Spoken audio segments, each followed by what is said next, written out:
Blank check with Griffin and David. Blank check with Griffin and David. Don't know what to say or to expect. All you need to know is that the name of the show is Blank Check. Yeah, check the podcast. Why, my Uncle Thumper had a problem with his podcast, and he had to take these big pills and drink lots of water. Not prostate, you idiot. Podcast. Griffin, that's very confusing. You were saying podcast as well? I don't even know what that was. I can't believe you picked that. Why didn't you pick the piano on the head? The bit is that Eddie Valiant says, check the probate, and then he starts talking about probates, but the specifics around what he's saying make it clear that he thinks it's a prostate. And then Eddie Valiant says, not probate, not prostate, you idiot, probate. He restates the word. Right. But you were saying, look, let's just move along. Look, this movie has several iconic lines, but they do not work particularly well within this stupid format that we have landed on over 5 years. I'm not Tune bad. killed his brother. I just Dropped a podcast that way. podcast on his head. Yeah, I'm saying none of these are real good. I think dropped a podcast on his head is funny. I'd like to drop a podcast on your head. What do you see in the guy? He makes me podcast. Mm-hmm. That's not anything. That's what I'm saying. These things don't sound like anything. At least the probate thing, it's already words. I'm not bad. I was just recorded that way. You could try and like do a Jessica Rabbit, like a spin on her iconic line. That's far too long of a walk. I would never take a walk that long for a bit. Right. Okay. Having to replace multiple words? Unbelievable. Introduce the show, Griffin. It is. I just want to quickly clarify. I am, in fact, not bad. You are someone who will take a long walk. And I'll take a long walk. Oh, yeah, right. And you are, yes, yeah. Yeah. And that is what I see in Roger Rabbit, is that he makes me podcast. Hello, everybody. My name is Griffin Newman. I'm David Sims. That time you were right on cue. I snapped, I pointed, you said your name. So you're going to call me out for not being on cue, and then you're going to call me out for being on cue? That's how you're going to kick it off? No, I was celebrating. I was saying, man, look at the Griffin Newman school of picking up cues is working already. Uh-huh. This is a podcast called Blank Check with Griffin and David. It's about filmographies. Directors who have massive success early on in their careers are given a series of blank checks to make whatever crazy passion products they want. And sometimes those checks clear, and sometimes they bounce, baby. Very nice. I'm going to run my shitty Roger Rabbit impression into the ground. I think your Roger Rabbit is fine. I think it's pretty good. It's fine. Yeah. I think it's fine. This is a miniseries on the films of Robert Zemeckis. It is not called Who Potted Roger Cast Bit, which a lot of people wanted. No, that was stupid. It's called Podcast Away because he made a movie called Cast Away. It's clean. Right, it has cast in the right. title. Right. But today we are talking about Who Framed Roger Rabbit. The movie that we were sort of arguing in our Back to the Future episode. We've covered filmmakers who have one hit that's so big, they're kind of going to get a blank check for the rest of their lives. Zemeckis is in that category where it's like he did a couple in a row that were so big that it's never getting revoked. He has 3 of the movie we're talking about, like, you know, right, Back to the Future, Roger Rabbit, and Forrest Gump. But also, the back-to-back of Back to the Future and Roger Rabbit is crazy. One of the only things I could equate it to is Inception after Dark Knight. Right. Where people were like, oh, and now Warner Brothers lets him do whatever fucking thing he wants until he comes back to do another Batman movie. And then when that was a blockbuster on its own, people were like, oh, this guy's never getting the checkbook taken away. I also contend the fact that Back to the Future 2 was a well-regarded sequel, just even strengthened that even more. And then he wins a fucking Oscar and just does wild shit for the rest of his career. But this one, this is one of those movies that just is like a miracle. It is. It is a miracle. And also, it couldn't happen like 5 years before or after it came out. Like 5 years before, the tech isn't there. 5 years after, Disney's like, oh, no way. This is too weird. I'm going to pull our guests into the conversation before introducing them because that's what I like to do. But one of our 2 guests was saying that often when he has to do things to prepare for podcasts, it feels like homework, and how much this was the antithesis of homework. That was me. What? I said that.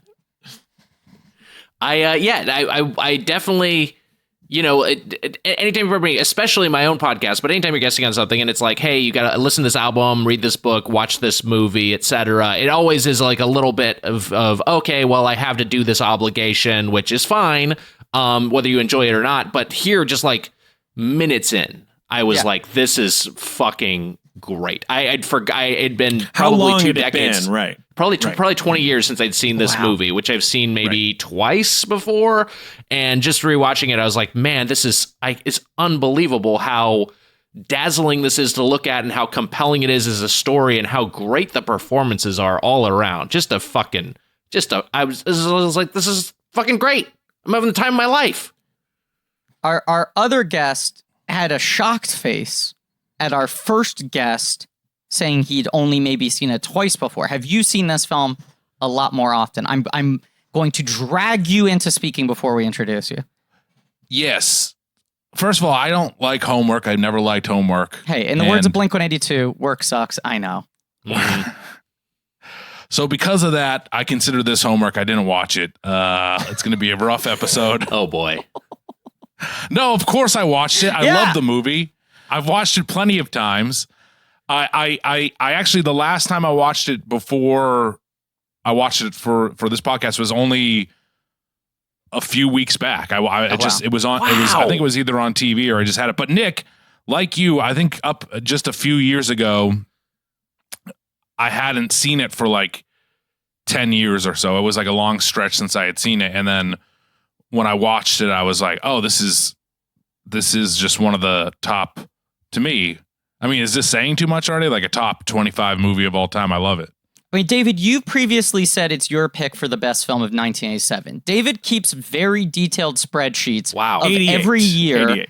Yeah. Oh, 88. I'm sorry. Yeah. He keeps very detailed spreadsheets of every year and what he would nominate in every category at the Oscars for every year based on what he's seen. So that's not like an off the top of the head, I guess that would be my favorite movie. It's like a sick thing that I do, to be clear. Right. I know that's not like, I know that's aberrant behavior, but I do. And it is my number one of 1988. And I think it's Zemeckis' best film. And I think it will be most people's best film if they made something like this.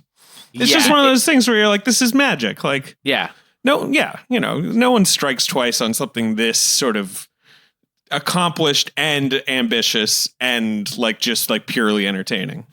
It's staggering. It's so daring. And just the achievement alone makes me wonder a little why it feels, maybe this is just my sense as someone who's less of a movie, I'd say the least movie buff of the four of us. It feels like it kind of fell out of the collective consciousness a little bit. Am I wrong about that? I feel like I don't see Who Framed Roger Rabbit referenced as much as maybe some other films of the era.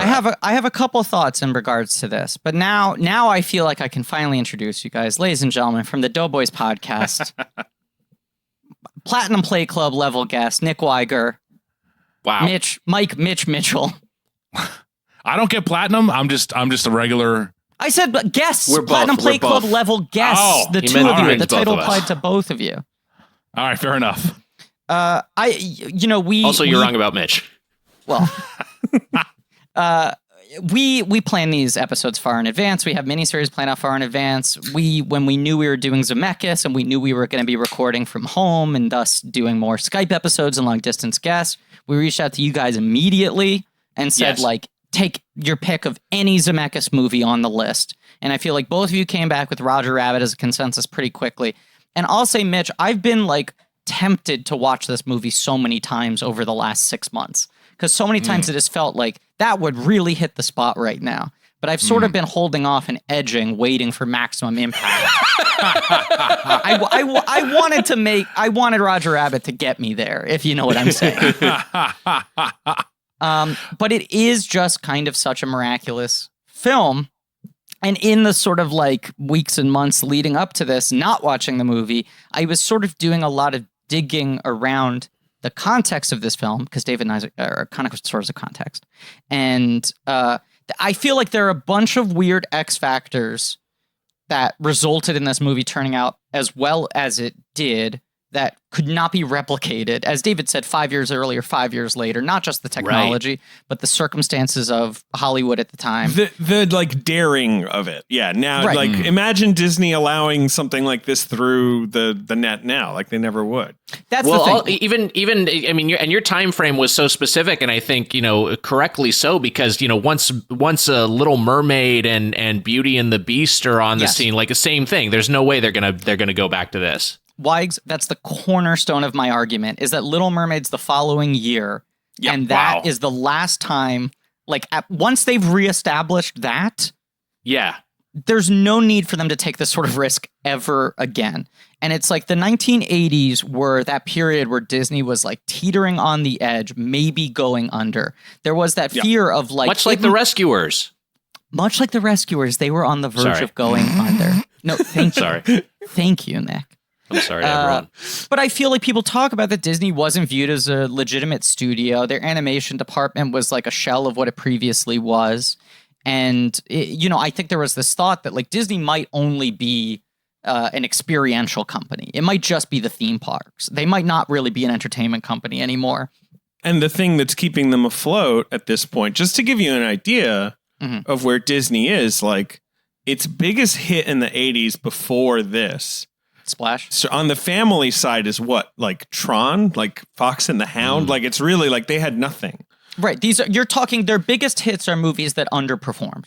Right. And then like on the Touchstone side, on their grown-up side, they had actually had hits. They'd had like The Color of Money and like Good Morning Vietnam, like movies you don't realize were Disney movies, like because they were Touchstone. Right. Eisner and Katzenberg come in. They come from Paramount, and their first thing is sort of like, let's make Disney capable of making adult films, because that's what we know how to make. And they like signed Bette Midler to like a 4-movie deal, and they have like a run of Bette Midler comedies that people forget were very successful. He always talks about like Bette Midler saved Disney, Splash saved Disney. There are these movies they talk about that saved Disney, but they were not really Disney movies. Right. And Splash, I feel like, is the most indicative of that, where it was like it got rejected everywhere else in town. People thought it was low rent, that it was a Disney movie, that it was a sitcom star, that it was directed by a different sitcom star. And then it was this big breakout hit. But still, like Disney as like a family entertainment brand was not really in a great position. It's in a terrible position. Like, as you say, next year they have Little Mermaid. They also have Honey, I Shrunk the Kids the next year. Yeah. So I feel like those two things are really like putting the Disney stakes back, but not in 1988.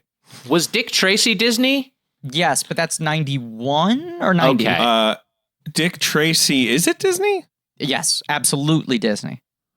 Huh, interesting. It was, it was a Touchstone. Yeah, 1990. Yes. Yeah, because that was a big Katzenberg, like, we're going to beat Batman. They had the ride ready to go. They had sequels lined up. Like, he was so confident that was going to be their big superhero franchise. I love Dick Tracy. I mean, I'm sorry for going on this tangent, but I love Dick Tracy. But as a kid, the hardest I ever laughed as a kid, and maybe in my entire life, there was a drive-in movie theater. We're driving down in Lakewood, California, and it was showing a double feature of Honey, I Shrunk the Kids and Dick Tracy. And some mischievous teen had rearranged the marquee so it said, "Honey, I Shrunk Tracy's Dick." I laughed so hard. Really that is really good. It was very funny. Wayne Wang, the great Chinese-American filmmaker, his Director of Waiting debut Taxi. film was called Chan is Missing. What am I talking about? Joy Luck Club. Yes, Chan is Missing. Yes. And my father has a similar marquee story that is someone rearranged it to say Wayne Chang's Wang is Missing.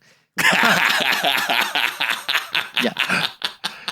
That's good. That's the problem with digital marquees. You can't rearrange the letters. There's no anagram fun to be had. Nightmare for Bart Simpson. Right. Yeah. Absolute nightmare. I just watched On the Waterfront for the first time, and I was surprised. I was surprised by how much the bad guys look like Dick Tracy villains. They all look like so many of those guys are like are so monstrous looking. They look like Flat Top or like whatever, No Face. They look like they look like the fucked up monster creations in Dick Tracy movies, which I loved. I feel like there was some sort of, I feel like it could have been a big superhero hit because I feel like kids did, but then it was like weirdly adult, that movie, right? Wasn't there like an issue with like it's too grown up, that movie. It was a hit. Like it did well. Yeah. I guess it didn't do well enough to, and also there's a whole weird thing where like Warren Beatty owns it and is very, very fussy about it. But do you guys know about the Dick Tracy TV special? Do you know about the TV special? Seems like the kind of thing you'd love. Do you know about this, Mitch? Not as well, but I think I've heard of it. But please do tell me. Very quickly for our listeners, Warren Beatty had the rights to Dick Tracy personally, not Disney. Beatty is the one who controlled them. And there was some sort of stipulation that the rights would revert back to whoever the publisher is if he stopped being in development on further Dick Tracy movies. So Warren Beatty has spent the last 30 years claiming that he's months away from making a Dick Tracy 2. He always claims I'm about to do it. And he keeps on getting called into court and they keep on trying to argue, and he'll hold up drawings and be like, look, I wrote Dick Tracy 2 on a napkin. I'm making it. And it finally hit some point where they were like, you have to pull the trigger on something. So he made a TV special that aired one time at 3 a.m. unannounced on Turner Classic Movies that was Leonard Maltin interviewing Warren Beatty in character as Dick Tracy about the history of Dick Tracy. But in order to hide the fact that he's now 30 years older than he already was, too old to play the character of the original movie, he's in shadows the entire time. Yeah. So it's just, you cannot see his face. It's Warren Beatty in complete shadows in a yellow trench coat. No, you can see his face, but it was also shot by Chivo, Griff. Yes, it's shot by Emmanuel Lubezki. It's the most Academy Award-winning, cinematographer. I've seen this special, and I believe you sent the special to me, most likely, if I had to guess. It's so wild. It's demented. It ends with Dick Tracy receiving a phone call from the police on his Dick Tracy watch and being like, I gotta go. And Leonard Maltin being like, oh, and then he leaves. Dear God. It's really weird. Do you know here's what's crazy to me. So Dick Tracy and Little Mermaid both, to me, feel much older than Who Framed Roger Rabbit. Who Framed Roger Rabbit feels like a newer, there's so much to say about it, just even in the opening cartoon, how amazingly cool the opening short is with Roger. What's the baby's name? Baby Herman. Sherman, is it? Herman. Right. Baby sorry. Herman. Him watching that cartoon looks fantastic. Mm-hmm. It looks amazing, and it looks to me it looks better than any of the animation of Little Mermaid. I'm sorry. No, absolutely. That's true. The Little Mermaid, I love the Little Mermaid, but it looks really chintzy compared to even Aladdin or Beauty and the Beast or whatever, because they didn't have the money, and it wasn't a guaranteed thing when they were making it. I'll dig into the opening with some context, but in the shortest version of it is the book comes out in 1981. The book is incredibly weird. It's called Who Censored Roger Rabbit, right? And it's a lot more meta in a Deadpool kind of way than this is sort of knowing and playing with the tropes. Is it more of a gumshoe novel? It's written a sort of from the perspective of I don't know, you know what I'm talking about. Yeah, but I think it's also less of a sort of noir pastiche. It's a little more harder edged. It's more violent. It's more sexual. I know there's a thing in the book where the cartoon characters, when they speak, they have thought bubbles, speech bubbles above their head, and then they use the speech bubbles as weapons. Yeah, they're not cartoon characters. They're comic characters, in the book, right? And there's also Roger Rabbit gets the inciting incident is Roger Rabbit himself ges murdered. At least from what I read about it. So it's just it's one of those things where they made some huge changes in the adaptation. This is a very loose adaptation, undoubtedly for the better. Yeah, it feels yes. like very much a thing where Disney just kind of went like, oh, fuck, that's a good idea. We should pay this Right. guy for this idea and then write an original movie based on this idea. You said it's more Deadpool-like? I think, yeah. I mean, I think it's a little more like sort of like edgelordy kind of shock factor. Yeah. So Roger's like, Eddie, my balls are itchy. Or I don't know what Deadpool. There's a scene where Eddie pegs Roger, and then people write think pieces saying like, is this progressive, or are they just going for shock? Like, is this woke or? But the book also like wasn't very, I think, popular or successful. It really was one of those things like Galaxy Quest is one of these things where like someone wrote the script that is like actor ends up on a spaceship, and DreamWorks got sent it and they were like, this script is terrible, but this idea is so good. We will pay this person $250,000 to fuck off. And then they just hired new writers and said, like, don't even read it. Here's the premise. Write a movie based on this premise. And Roger Rabbit feels like it was that. But it was the previous head of Warner Brothers in 1981 who buys it right after the publication because they're in such a weird transitional state. This is pre-Touchstone. Disney, not Warner Brothers. Disney, I'm sorry. Yeah. And they're looking for, like, what could be a new blockbuster? What could be a big franchise? Animation's faltering. Live action's faltering. This could be both in one hit. Zemeckis wants to do this project as early as 1982, but they go like, you're a flop master. No way we're letting you near this. You're like 3 strikes in a row. I want to hold your hand. Right. He made Used 2 cars. bombs. They would count 1941 against him because Sure, right. they Wow. were like, Right. you wrote the only unsuccessful Spielberg movie. Everything you touch turns to shit. Right. So he makes Romancing the Stone in order to prove that he can make a hit. His first movie that he doesn't write. Then off of that, he finally gets to make his passion project, Back to the Future. And then he goes back and is like, come on. But you know he was the second choice, right? Who's the first choice? Terry Gilliam. Wow. Which makes sense because he was the Monty Python guy combined with like he can do comedy, he can do like animation, right? Like I get why they thought about him. And Time Bandits was like a straight up mainstream hit. Right. Right. I don't think I would like the Terry Gilliam Roger. I mean, do not either. I'm glad we got the Zemeckis one. a big foot would kill Judge Doom or something. Wait a second, that There's sounds more to pretty good, Gilliam's actually. filmography than Monty Python shorts. I know there is. Oh, I can't make the Not a damn recurring joke, thing in his Wiger. movies. Well, I can't make a Bigfoot joke. I liked it. I enjoyed the Bigfoot joke. Yeah, pro Bigfoot joke. The thing about Gilliam is not only does he turn it down, he said he turned it down because he thought it would just be too hard. Yeah. And he later said, I was just being lazy. I never should have turned that movie down. It does feel, watching it, it feels extremely hard. Even the animated short, which we touched on, it's just it uses so much for a traditional hand-drawn cell animated short. There's so much shifts of perspective and, 3D rotation, shit that I'm just God, the amount of craft to be able to execute this and make this look as good as it is. It's staggering. That's what I want to get into, because there's kind of a mini blank check within this blank check of a movie, which is just that opening.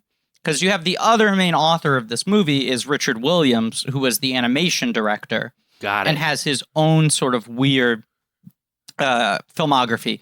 But Eisner and Katzenberg have taken over. Zemeckis comes back being a newly minted, hot director, wants to do it. And in retrospect, it's it feels like there are few people who would have had the exact right combination of skill sets to pull this off. It is so complicated that, I don't blame Gilliam for saying he's too lazy to do it, because few people would be capable of keeping mindful of the math of this movie on a technical level while also keeping your eye on the story and the performances. You have to have this weird kind of Zemeckis-y, Rube Goldberg brain, which clearly exists in his storytelling style, but also as the years go on, it becomes more and more obsessed with technical wizardry. You need to be someone who is excited enough about that you can keep track of that. Because every one of these sequences, it's this thing that Zemeckis does, which is do the effect that's 4 times more difficult. Yes. And call as little attention to itself as possible so that it just sells to people the reality of, well, this is so natural, it must be real. Yeah, it's like there's a version of this with a bunch of locked off shots and where it's just like, oh, okay, it's kind of easy to see how they executed this, and in contrast, the way they pulled this off, it's just like the camera's in motion so much. There's so much action overlapping, layered between the live action and the animation. It's just. Every shot looks like a challenge. It's long takes. It's complicated blocking. It's like he does not compromise his shooting style at all. He's still having this like constantly moving camera. And as you said, there's this constant like passing back and forth of objects, animated characters interacting with live action interacting with animation, like several times back and forth within any scene. Yeah, a live action character holding an animated tool or weapon and vice versa. I mean, that happens a lot, and it's just the degree of difficulty. All this, it's really something. How many movies from the 80s are you like, I don't know how they did this, or like, you're still that transition of the fridge when the fridge falls on Roger Rabbit and they open the fridge and then baby Herman baby Herman walks off set. And that to me, I mean, like that opening sequence, like I said, the cartoon is amazing. But then when they segue into the live action stuff, it just is, it's mind blowing. It's so good. It's like a Wizard of Oz moment. It's still one of those things where it's like people still believe erroneously that the Wizard of Oz was the first movie in color because it lands that transition so impactfully that it feels like this must have been the first time anyone did it, right? Because it feels like a revolution. And people had done animation live action mashups before. It's gone on back to like Gertie the dinosaur. Like the first animated character ever, Winsor McKay would like screen things where he interacted with Gertie. Wags, you were at the premiere for that, weren't you, Wiger? All right. 2 years older than you. The same generation. Kind of Gertie the dinosaur lunchbox. You worked on the Gertie the dinosaur video game, right? It was Sopranos, Gertie the dinosaur. Hand cranked video games. Yeah. ColecoVision? What's an early video? Is ColecoVision early enough, Wiger? Yeah, Coleco's a pretty good pull. I mean, television, same sort of generation. It was all of that Atari, that pre-Nintendo era. It's all kind of the same era. Yeah, I thought it was on a Nickelodeon RPG system. Where you had to, as David said, crank in different directions based on which way you want the character to move. Ring, ring, ring, ring. Oh, the phone. Another phone ring. I'm going to pick it up with a click. I didn't hear the click, David. Have you picked it up? Click. Oh, my God. Very big entrance. Yes. Hi, I think I know who you are. Are you Roger Rabbit, the star of Who Framed What? Right. Okay. Well, how you doing, buddy? It's nice to you're not. Oh, Eddie. It's terrible, Eddie. You're a roller coaster to talk to. You're a real ball of energy, Roger. Oh, please help me, Eddie. How can I help? My penis is even floppier than my ears. I mean, I don't know you that well, but I'm sorry to hear it. It's a very common issue. You know, it's the issue that every guy dreads. A lot of guys experience it. No one wants to talk about it, so I'm going to be serious about it. You're talking about erection issues. You're talking about getting it up and keeping it up. And Hims is here for Jessica, your wife. And you have a very happy marriage. And Hims is here to provide a solution. Okay? Oh, okay. All right. You want the solution. I understand. Okay. So it's forhims.com. It's all about men's wellness. Now, you're a male rabbit, so I think you're under that umbrella. And if you need help with erectile dysfunction, if you need help with hair loss, you ever lost any of your hair? You're, covered in hair, covered in fur. H-A-R-E, Eddie. Hair loss. Maybe you have a cold. Maybe you're interested in mental health or COVID-19 home tests. Look, I Hims is got here a for lot of you. mental issues. Yeah, you don't seem like entirely balanced. Look, I'm wacky. Through HIMS, you can get the prescription medication that treats ED. It's real science, real solutions to ED. HIMS makes it easy. They connect you with a licensed medical professional online who can prescribe FDA-approved prescription medication to treat ED. It could cost hundreds of bucks. If you had to go through a doctor or pharmacy, not so with HIMS. It's simple, it's affordable, there's no embarrassing conversations, no expensive appointments, just a few questions online about your medical history, and a provider will review it, send the medication right to your door in discreet packaging. Come on, that's pretty cool. Oh, thanks, Eddie. You're a real pal. All you got to do is use the internet, which I'm sure you will do in a very non-chaotic way, you at a computer. Yeah, internet. Let me put myself internet. Okay, well, You see, okay. Eddie, I caught myself in a net. This is good. This is good. All right. You can try HIMS today by starting out with a free online visit. Go to forhims.com/blank for your free visit. That's for hims.com/blank, FORHIMS.com/blank. Now, prescription products are subject to medical provider approval and will require an online consultation with a medical provider who will determine if a prescription is appropriate. See website for full details and safety information. Remember, that is forhims.com/blank, Roger. When Eisner and Katzenberg come on, they're like, well, first of all, our animation department is almost insolvent. And they knew they wanted to bring Disney animation back to its like former luster, but that was going to take many years. Little Mermaid was in development for so long. There's so many pieces. Animation just takes so long. They are at this point doing The Great Mouse Detective, right? Which is sort of like Yes. the first effort at bringing things back. But that one doesn't totally hit. No. This was like first and foremost for them. They were like, this is a movie that allows us to keep our animation studio open. We need to give them something to work on. We want to take some more time to figure out what our next big animated movie is going to be, but we can start this like now. And it gives a reason to keep paying the rent, to keep the lights on these studios, to keep these people under our employment. I think it also was like, for Katzenberg and Eisner, a way to sort of like reestablish the Disney brand. It was something so tied into like the history of animation and legacy, and also gives them like a new character. Like Roger Rabbit was sort of the first successful new character Disney had had in a long time. Do kids like Roger Rabbit? He's should. kind of weird. I mean, he rules. Do you mean the movie or the character? The character. Like, are kids into the character of Roger Rabbit, who's kind of like, I don't know, how to describe Roger Rabbit? I mean, he's funny. He's annoying. He's kind of annoying, right? Like that, which I sort of appreciate about him. But I think as a kid, I was like, why does anyone put up with this guy?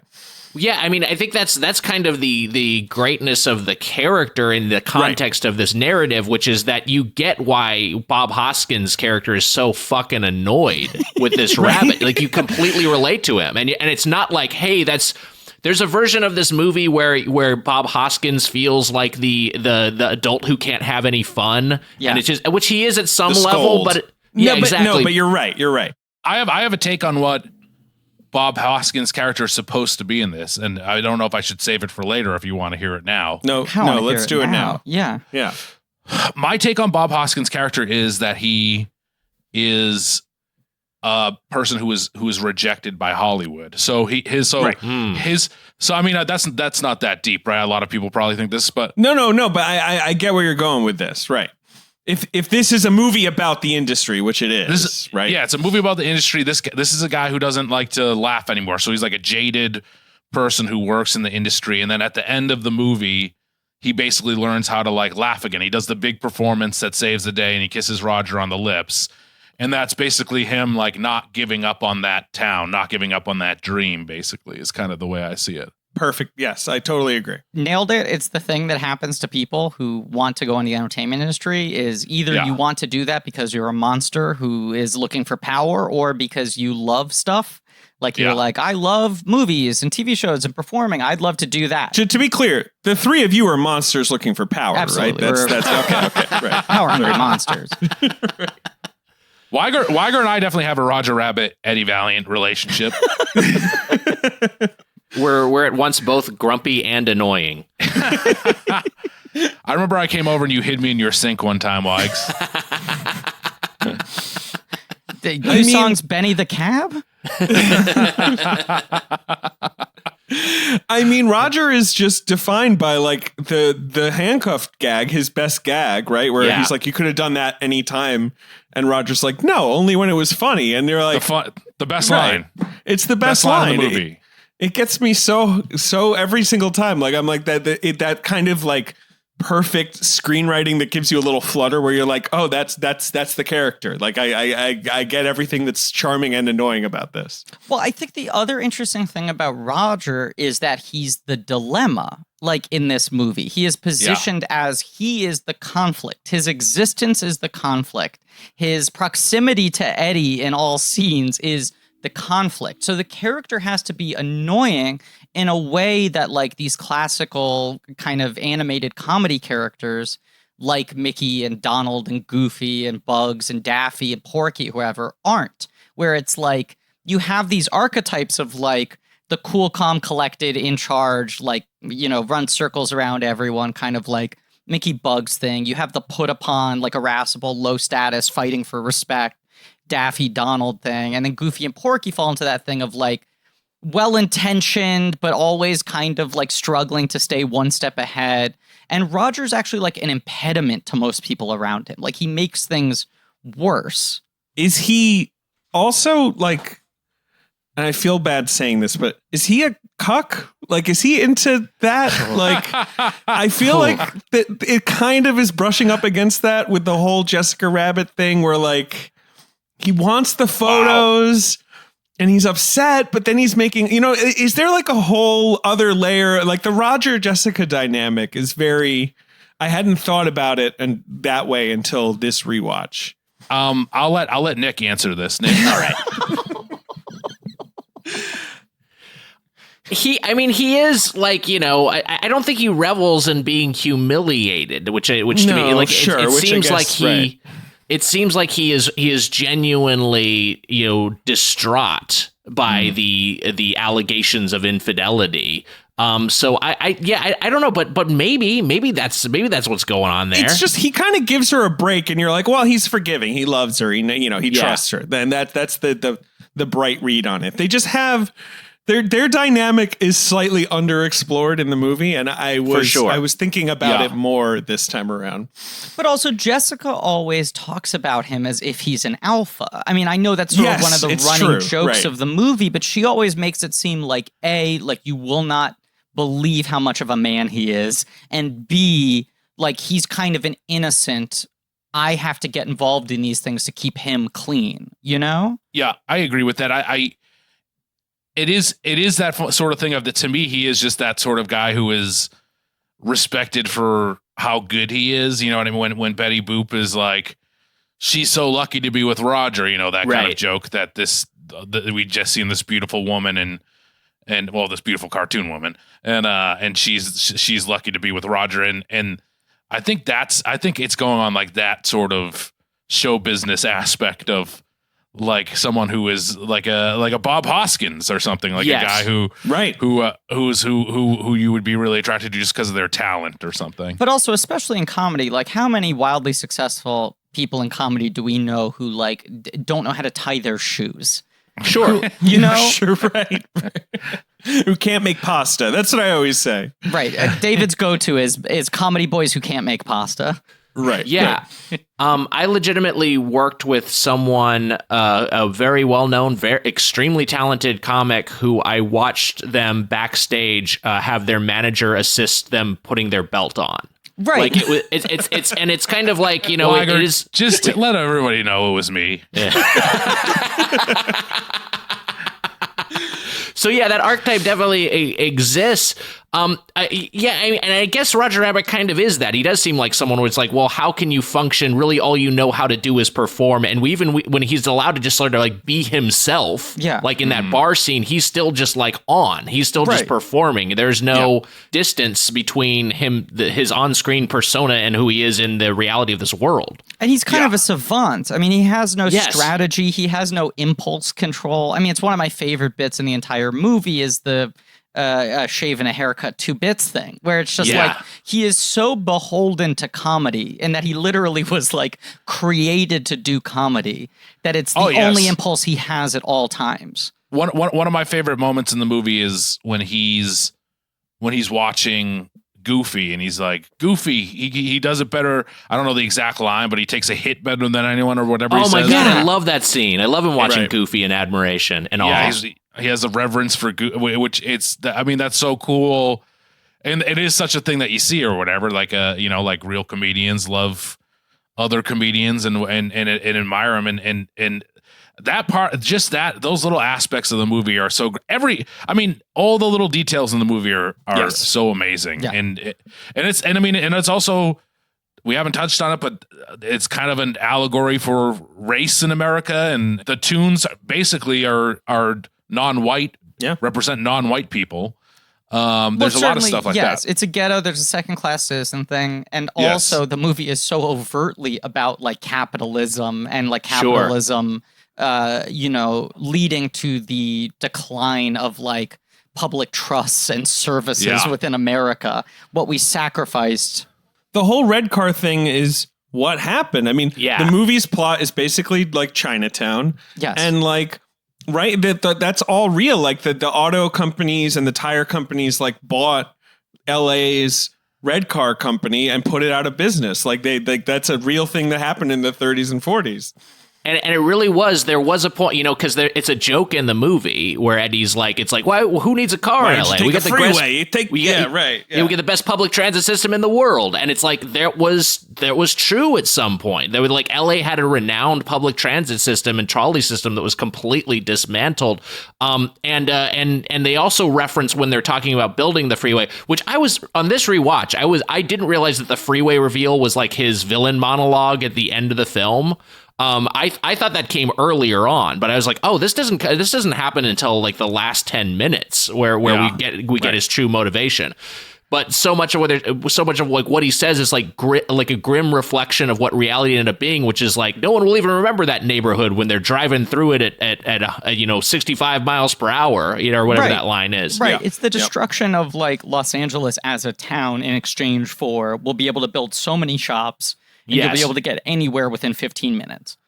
It's crazy that this movie filled with with Mickey and Daffy and Donald and all these cartoon characters has like such a heavy message like that, like Chinatown has. But this one even hits closer to home because I think it is like the number one problem with LA is the transportation system and how much traffic there is. So it's just so crazy that there's this heavy thing. It's basically just like this plot device, but it's real. And also there's a thing with Betty Boop.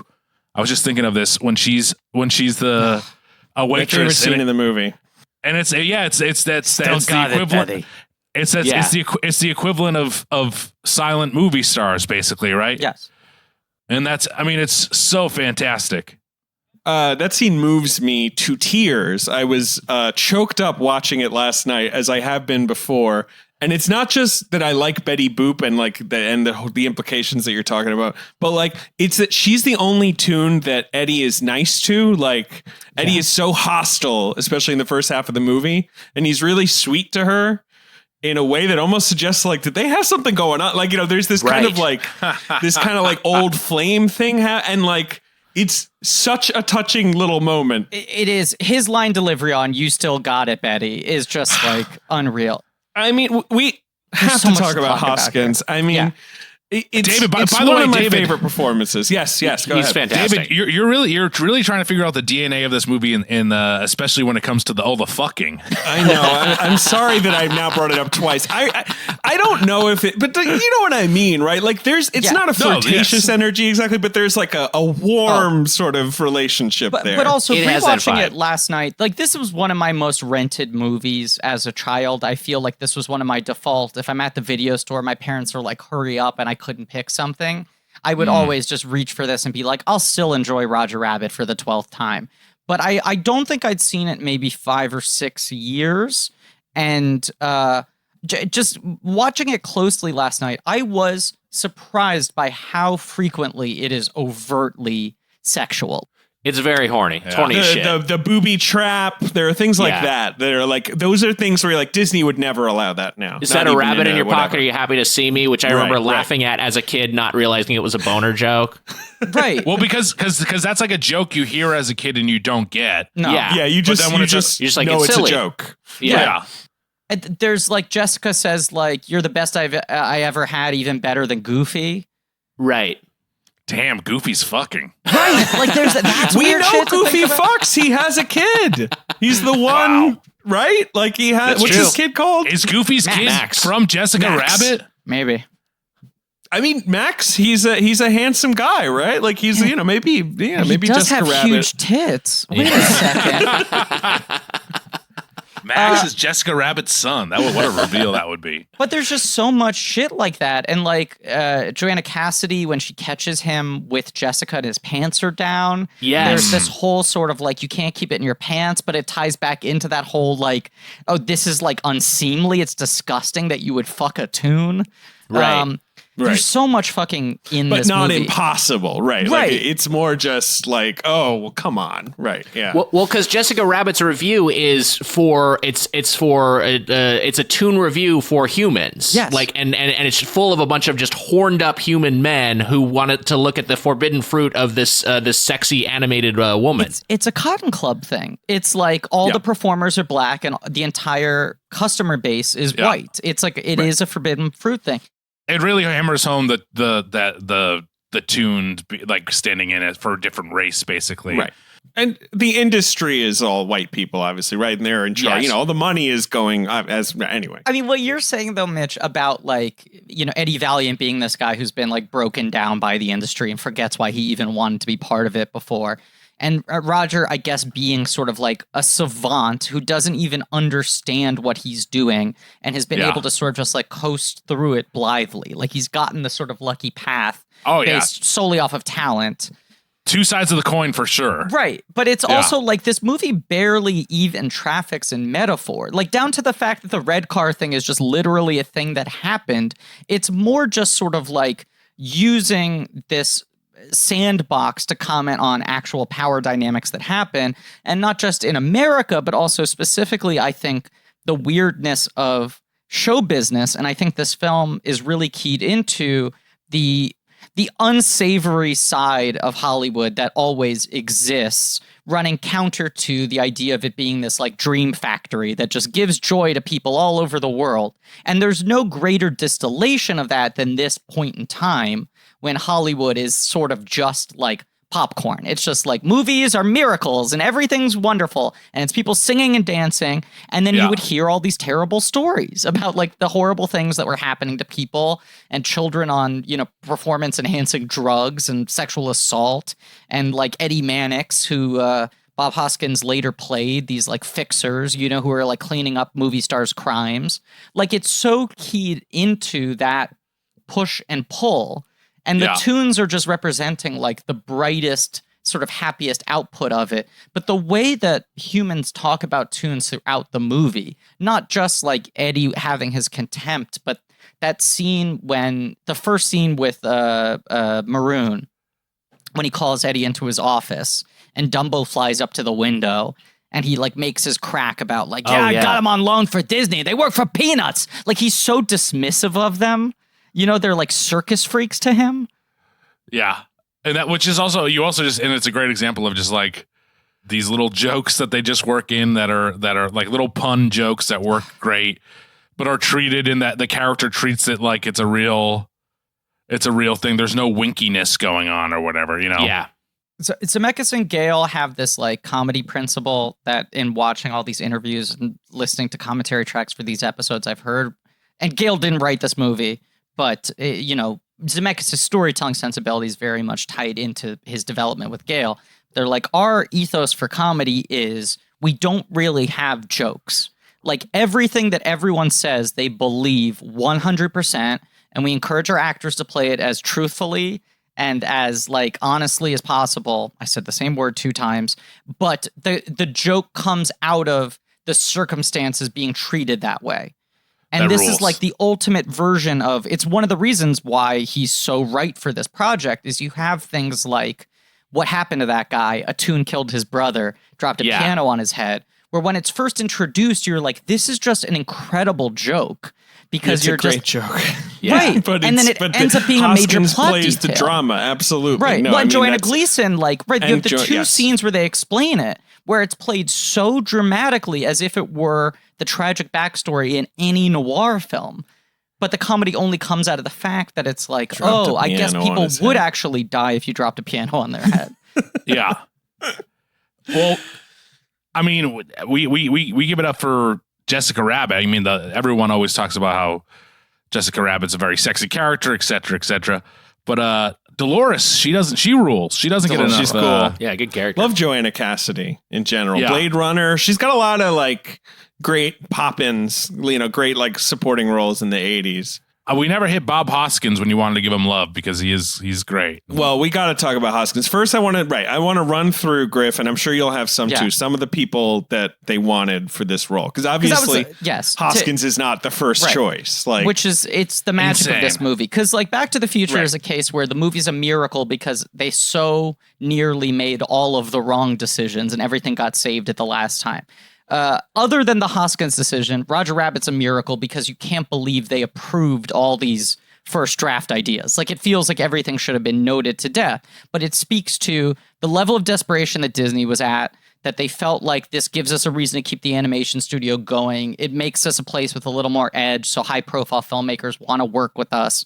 They got Spielberg on board because they knew he would be able to manage all of the rights, and they knew he was such a classic cartoon fan. And that got Zemeckis back in the fold. Once they finally, were ready to go with this movie, Disney's thought was, well, of course you have to hire one of the 10 biggest leading men in Hollywood. All right, Griff, I want to run it down. I want to do it. You can chime in if there's ones I'm missing. But all right, Harrison Ford is their first ask. That's who Spielberg wants. Which you can see because he could do the sort of deadpan, serious thing against all the comedy, but he's the only one who could possibly work from the list. Right. He costs too much. Yeah. Then Chevy Chase, which makes sense for the time. Like Chevy Chase still a big comedy star. Mm-hmm. He would play it too. He would play it too goofy. He'd be too smarmy, probably, right? Like he'd be too in on the joke. I think he's too modern and he's too winky. Yeah. You got Bill Murray, who doesn't get it because Bill Murray's impossible to like offer roles to. But I guess I could see that. But again, he would be too smarmy. I feel like, and too modern. They both have the cynical sort of like, a post-Vietnam edge to them, and I think they both would be embarrassed to be in that movie. Like the magic of Ghostbusters is that Bill Murray keeps on selling out the fact that he's in the movie Ghostbusters, which works for Ghostbusters but wouldn't work for this. Agreed. Griff, you nailed it. That's perfect. Eddie Murphy, who turns it down because he doesn't get the concept and says he regrets turning it down. He says it's like the only role he regrets turning down. Interesting. I mean, I feel like in the 80s, like if Eddie Murphy, and really always, like if Eddie Murphy's in your movie, it just kind of becomes an Eddie Murphy movie. Yeah. Like, I don't know if he could like kind of just like be seamlessly a part. I mean, I'd watch it. Like Eddie Murphy's one of those things where, especially in the 80s, it's kind of intrinsic. Like, like it would be interesting to see that. I like him better than like Chevy Chase and Bill Murray, but the thing with Eddie Murphy is that like Eddie Murphy to me is always such a likable character in my mind, and not to say Hoskins isn't likable because he is. But like, no, but he has to be prickly. I know what you're saying. He's prickly, and I don't know if Eddie would have been as good with that sort of thing. I also remember reading that if he took the role, he was insisting on being in Norbit prosthetics. Yeah, which might have been a distraction. But only the always Japanese brings ones. those. He brings them to. Yeah. I believe he's playing a Chinese character in Norbit. I don't know why I'm correcting you on that. Yeah, I'm sorry for not remembering Norbit vividly. Like which racism he's doing in Norbit. Wags, would you be shocked if I revealed that I've been in Norbit prosthetics this whole time? And all the time you know me, I'm a very thin man. I would be surprised because that's an incredible level of effort. I would not expect it from you.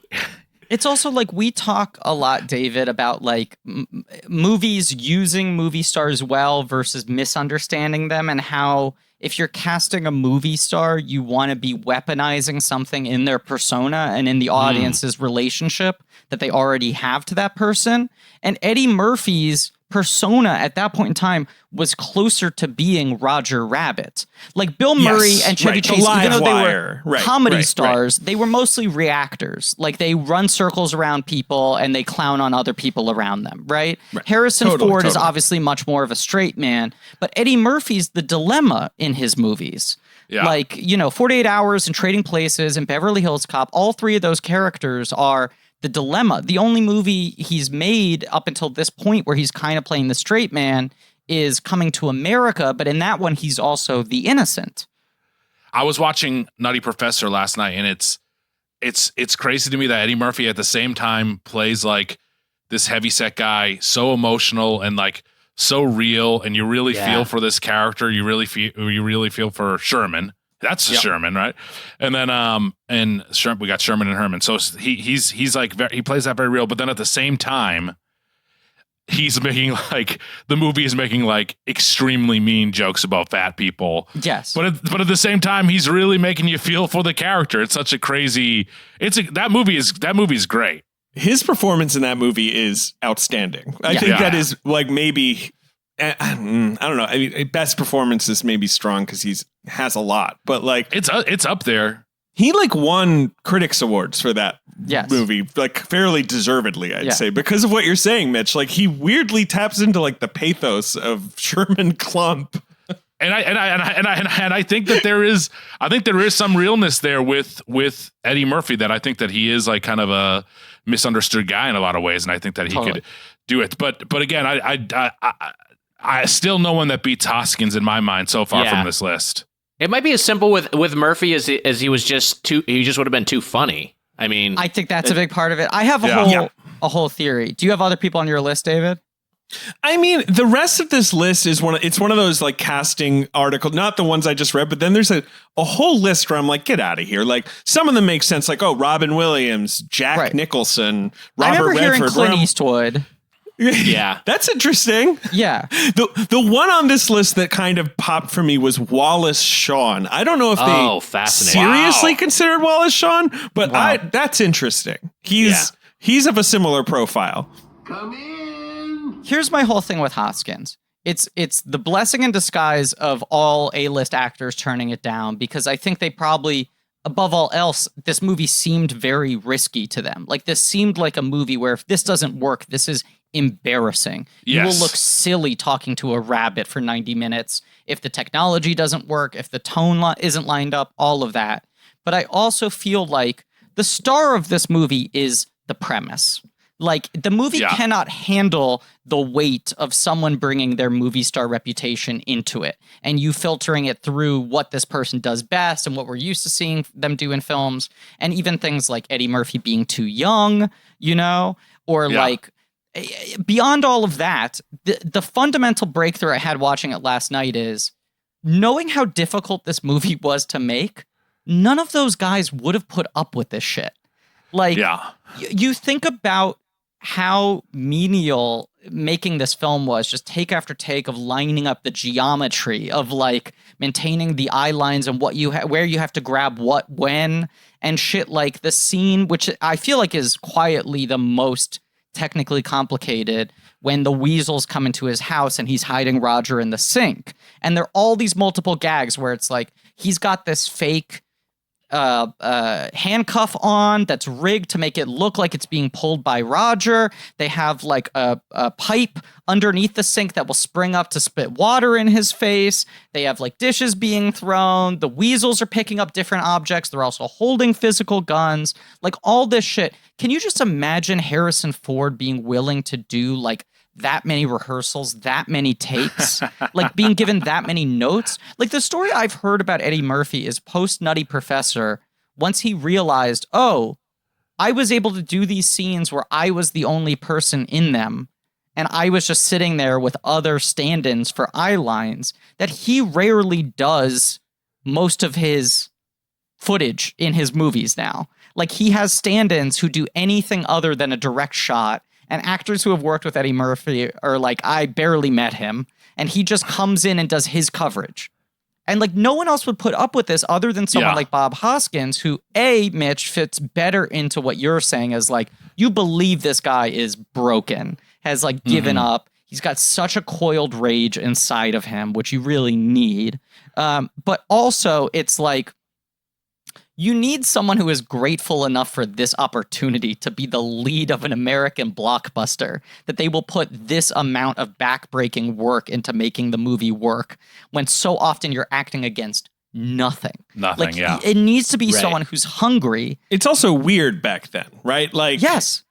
Like, now I feel like with these Avengers movies and all, you know, where it's like so commonplace to be acting alongside tennis balls, but like in the 80s, that's like bizarre to be doing, right? Like, that's not something that people would be used to. Kind of having to like develop techniques for the first time for how to approach as an actor, while the movie around him is developing techniques for how to make the film around him. It's like impossible work. And there's also the fact that he just doesn't look like he should be in a movie. You know, like Bob Hoskins is such an unlikely movie star that the whole time you're just like, not only can I not believe that Disney put their most expensive production ever on this guy's furry potato-shaped shoulders, but that any like Hollywood studio was willing to put him as the leading man in the center of the poster. We also have to give it up for the fact that he is canonically Super Mario. Like, he remains the man to have played that character until someone else finally takes the role, right? I mean, this is Captain Lou Albano erasure, but sure. That's fair. That's true. I forgot. I didn't forget about Lou Albano, but you know, there's I have a lot of respect for his work as Super Mario, even though he did not personally. For sure, yeah. It's and that's what I mean. That speaks to where his star was after this movie, right? Right. You could put him as the lead. I mean, he's not even Italian. They just sort of cast him where they're like that. Well, he looks like the little guy. Like, you know, that's enough. Can I quickly say that David also had some Charles Martinet erasure there too? Which very rude to Charles Martinet. All right. I was digging into Hoskins last night and I found a quote that said he didn't know that Mario was based on a video game until halfway through filming when his son asked him a question about it. Fuck, that rules. That's great. That movie is just that I've read about like the production. I mean, I'm sure you know all about it, but that movie seems like an insane clusterfuck. Can you just imagine like Bob Hoskins reading that script, thinking it's like a spec? That it's an original idea based on nothing? I don't know. It's some fucking plumbers in a dinosaur tube movie. The story I know, apart from all the many stories where he's just like, I hated it, like Wissamo and I would just get drunk all the time, like it was awful, is like there were some crew members who would smoke weed on the beach or something like at night, and one night he like walked by and he was like, are you guys smoking reefer? Like, I want some of that, and like joined in with them. And they were every Hoskins story, and in Britain especially, he is such a uber legend, is that he was like awesome. Kind of like a genuine man of the people, working class guy. Dad was a truck driver type, you know, like beloved on sets, you know, professional type actor. You know, everyone loves Bob Hoskins. And he's one of those guys where he literally just kind of like stumbled into it. Like like you read like his life before the age of like 27 was like he was a plumber, he worked at a zoo, like just like all these odd jobs. He was literally a plumber. I think the zoo one I made up. But he was a plumber, he was a window cleaner. Right. He's very Paddington-esque, in fact. Right. And then I think it was a thing where he was like, he stumbled into an acting class and then he never thought he was going to pursue it professionally. And then he took a friend to an audition and they thought he was in line. So they said, you next. And then he got cast in a Shakespeare in the Park. And it was just sort of like British Shakespeare. But yes. That is literally the story. Someone just handed him a script and was like, get on stage. You're up. All right. You hear stories like that. And I'm always just like, man, that friend must have been like, God damn it. Like my friend who just came unprepared.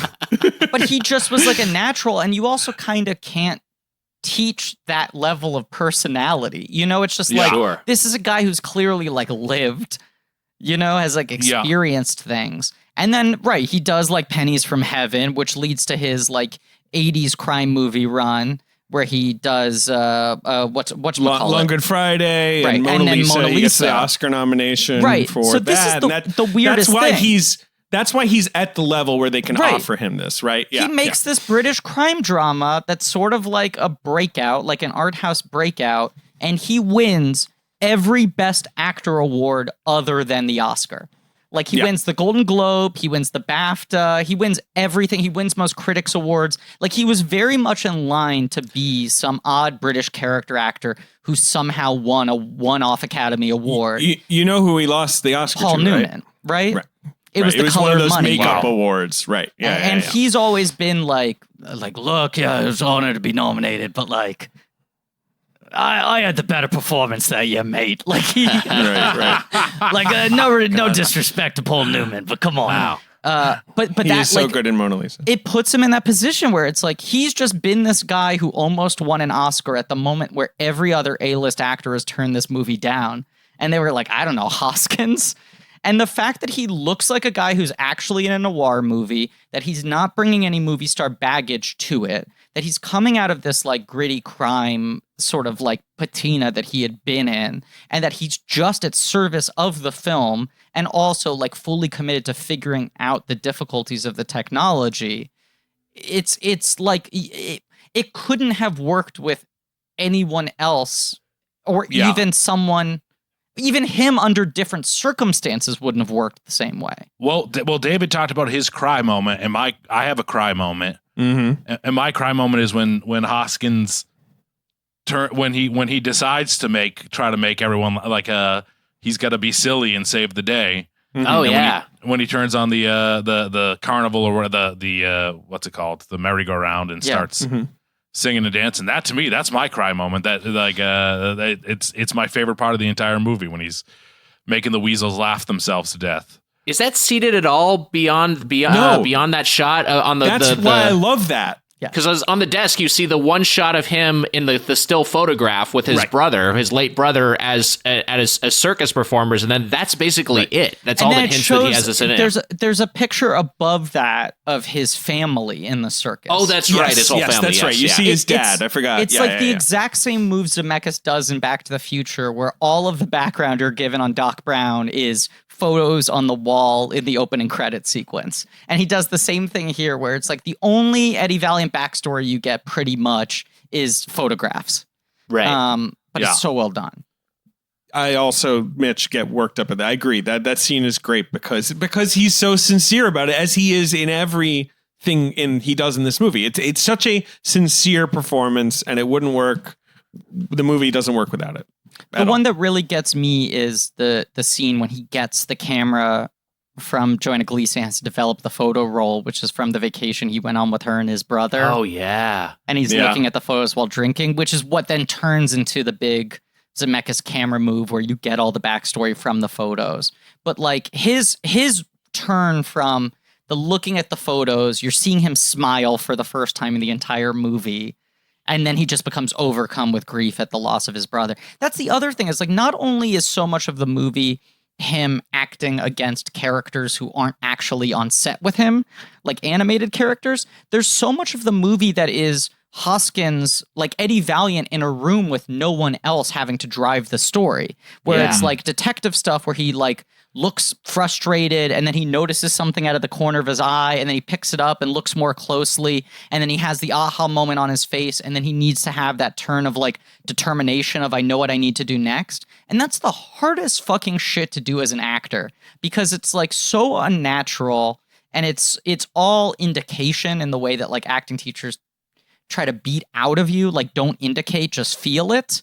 But that's like a movie like this calls for unnatural shit where it's like you need to telegraph to the audience exactly what you're thinking because this is a 10-second shot where you need to express 4 different emotions that advance the plot through your face in close up.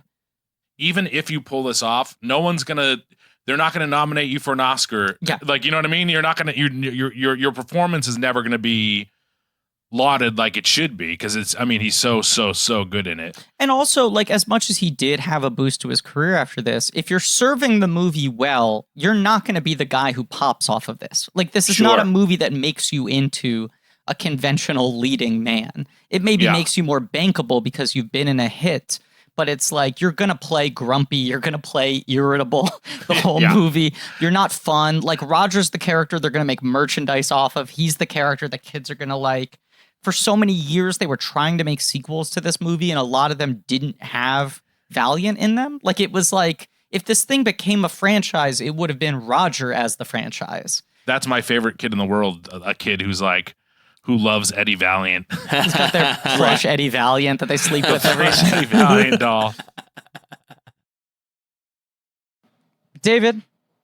Hey, Griffin. I don't know if you've been having this issue. This is an issue I've been having in lockdown. Okay. Everything blurs together. Sure. Hard to tell day from day.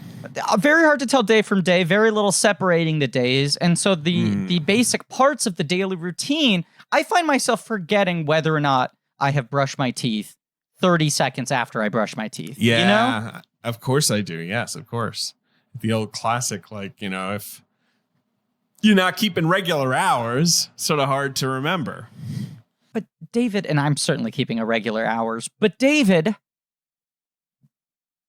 what if I told you I had a way to make brushing your teeth unforgettable? Unforgettable? Yeah, you're going to eliminate that do it without thinking sort of behavior. You're going to replicate that fresh from the dentist feeling. Dentist, quality clean at home. Unforgettable, like the Rosario Dawson-Katherine Heigl joint from Unforgettable, 2017? like the Rosario Dawson-Katherine Heigl joint, the debut directorial effort of producer Denise DeNovi. Yes. That's right. That's what that was. Okay, well, what is it? I'm telling you to stop brushing, David. Okay, seems counterintuitive, but okay. I'll No, stop. because I want you to start brushing. Brush with By a two brush. U's. I know of this. BRUUSH. And an umlaut over the first U, okay? This thing. Which really makes it 3 U's. I mean, the umlaut, that really stretches it out. David, there is no way you're going to forget about brushing your teeth the way most people forgot about the movie Unforgettable. Right. With a brush. This thing is about the size of my arm. It's big. It's a big boy. I've gotten one myself, and it's quite large. It looks like an attachment that would come out of RoboCop's fist. One hand would have a data spike. The other hand would have a brush. It's hefty. It's impressive looking, very sleek, very sort of stylish. It's got multiple settings and attachments. It's got different speeds. It makes little sounds. And it lets you know when you've hit 2 minutes, which is kind of how long you're supposed to brush for. That's the best part. And I always forget, or whatever. I'm not keeping track while I'm brushing my teeth manually. So this actually makes me do it properly. It's black.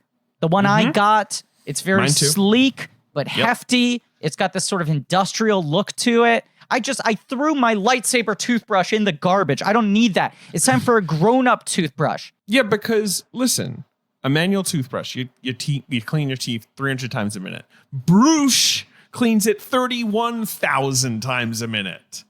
This thing, that's crazy. Yes, it feels like a power sander on your teeth. It doesn't feel like that. It feels like the effectiveness of that. Yet it's gentle. It's just impressive, right? It's impressive. Just that something impressive is happening, something that I could not achieve. Absolutely. Yeah, right. And it's got those like brushes that are doing this along with the brushes that are doing, the different movements. They're going in different directions. Absolutely, David. And here's the thing. My dentist has been pestering me. Bring. Hey, Griff, when you coming in for an appointment? Never? Sure.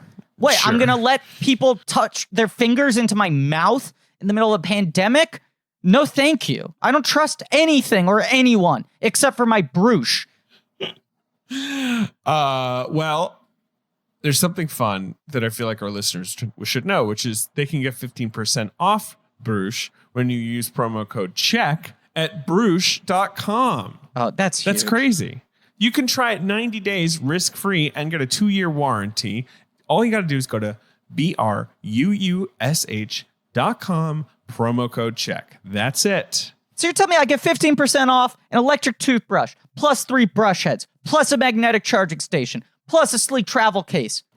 And it's going to know how to do daily, white, gentle, gum, max, or tongue settings. You're telling me it's got a gentleman's 6 modes? It does. And 4 weeks of battery life. That I sounds haven't had to charge amazing. it yet. That sounds amazing. And a refill subscription with 3 replacement brushes shipped every 6 months. It costs you just $18. With every brush refill shipped, they donate oral care supplies through a reason to smile. So go to Bruche.com, promo code check. You're going to get 15% off. You're going to get 90 days risk free. You're going to get a 2-year warranty. It's a great deal. I cannot oversell how substantive this thing feels. It's a big boy. You feel It's a big powerful, boy. powerful holding the brush. Yes.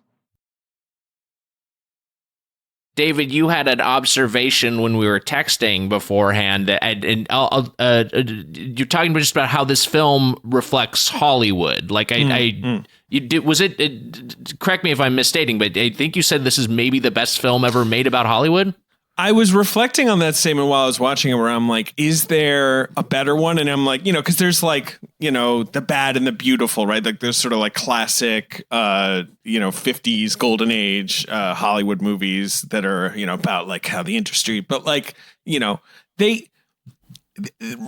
Roger Rabbit is so clever and so rose tinted and so like nostalgic, but it's also so weirdly clear-eyed about how nasty the industry is. Sure. And how like unforgiving it is to it's things like the Betty Boop scene that inform me saying that, but also things like Eddie doing the big performance at the end where it's like there's still some sort of love of what everyone's here to do, like, that sort of carries through the entire movie. Like, and I think that's why I make that I make that statement. I'm Griffin. Like, I feel ridiculous making it because like surely there are so many movies about Hollywood.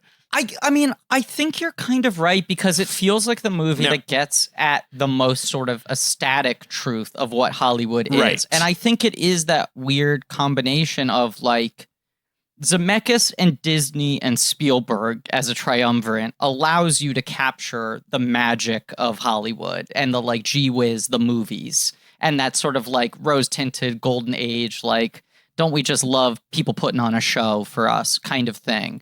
But the very specific place and time this movie has made it, the fact that Disney doesn't really have anything to lose, that they want to make an impression, that Zemeckis has this like wind underneath his wings to really like go for stuff, allows the movie to have that very like clear-eyed view of the ugliness of the industry as well. And I don't know if there's another movie that holds both in such equal balance. Now, Nick, your response was that you had something at the other end of the spectrum. If you said, right, I can't remember. Oh, that's exactly right. Yes. But like, well, if Roger Rabbit is at one end. Yeah, I think the in terms of movies that are about Hollywood, like if you Roger Rabbit is the best, then I think it runs the what's the word I'm looking for? Span the. Spectrum. Gamut. The spectrum. That's what I'm looking for. Right, the spectrum runs like from Roger Rabbit at one end to at the other end Argo, which to me is like I saw Argo at the ArcLight in Hollywood, which is like the most LA movie theater, and it was so clearly filled with people who are in the industry or adjacent to the industry, and I just like the self-aware laughter, the knowing laughter, the I'm in on the joke laughter at a lot of their Hollywood references, like was just like so. I just feel like that's not what the sort of thing you get from watching Roger Rabbit, which isn't trying to be like wink at the audience and be like, if you know about the WGA, you know. It's more just like representing this is how a Hollywood set works. This is kind of a shorthand for what you might see, an executive doing when he's reviewing dailies. Like this is it's just sort of presenting the stuff in a way that's accessible to the audience and isn't like condescending towards them or trying to expect some sort of knowledge from the audience. All that said, I just like how like accessible a movie about Hollywood is to someone who would like never have been on a movie set.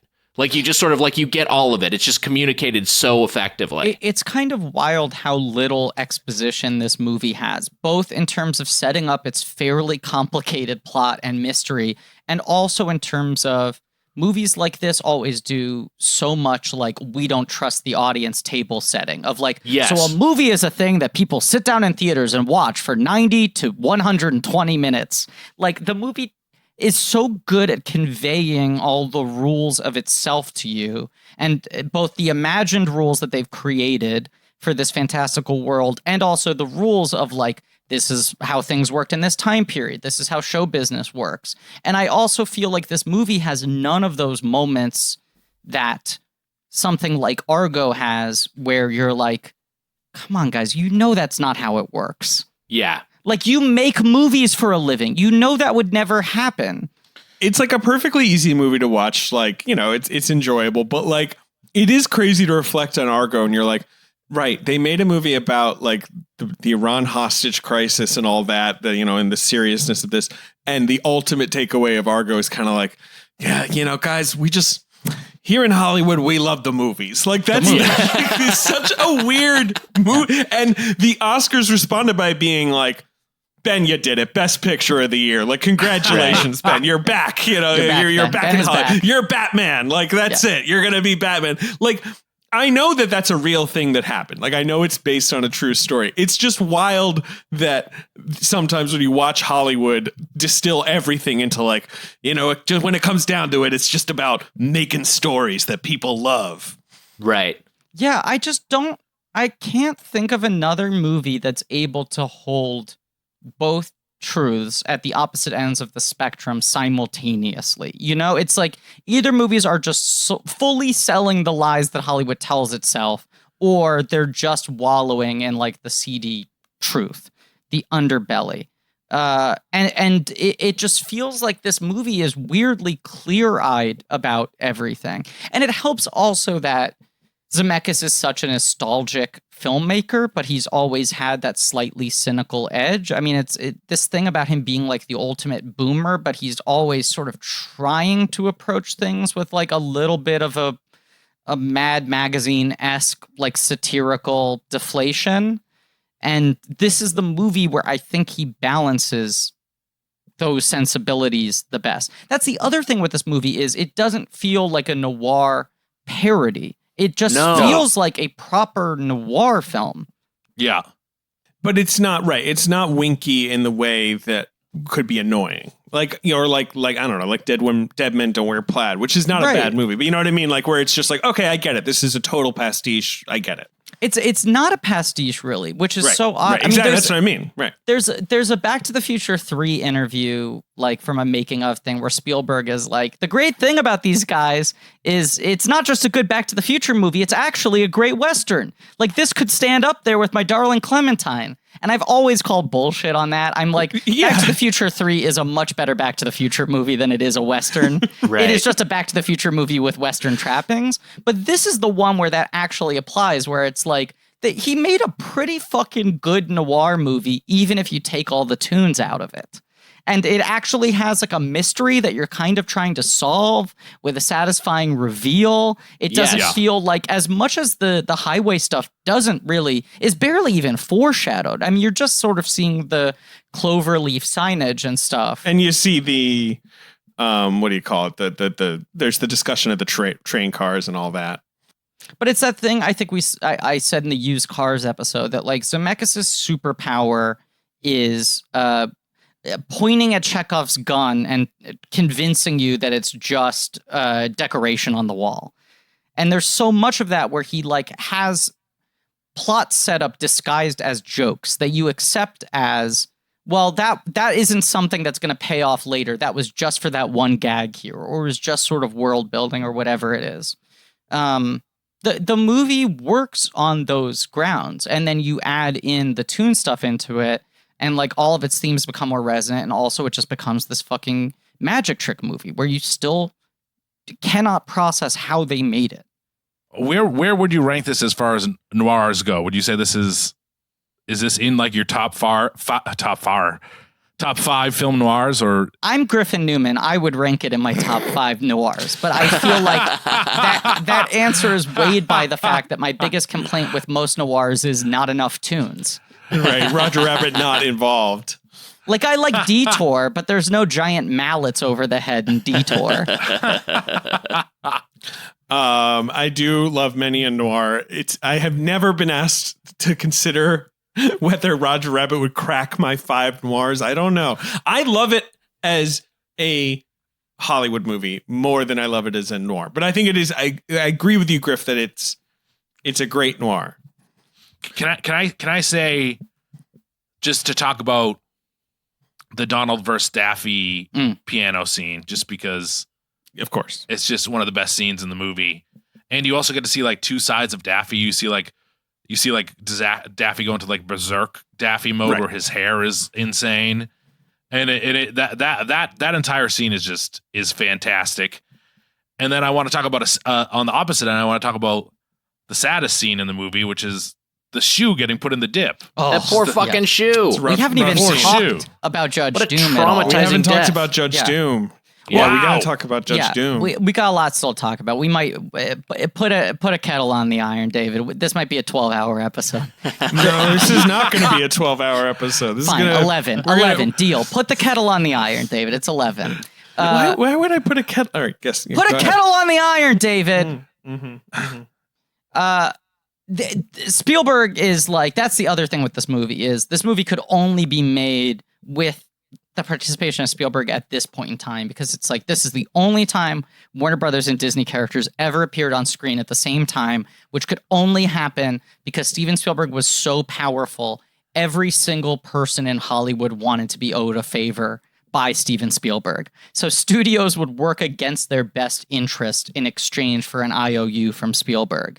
But the terms of it are so specific, where it's like Daffy and Donald have to have the exact same number of words.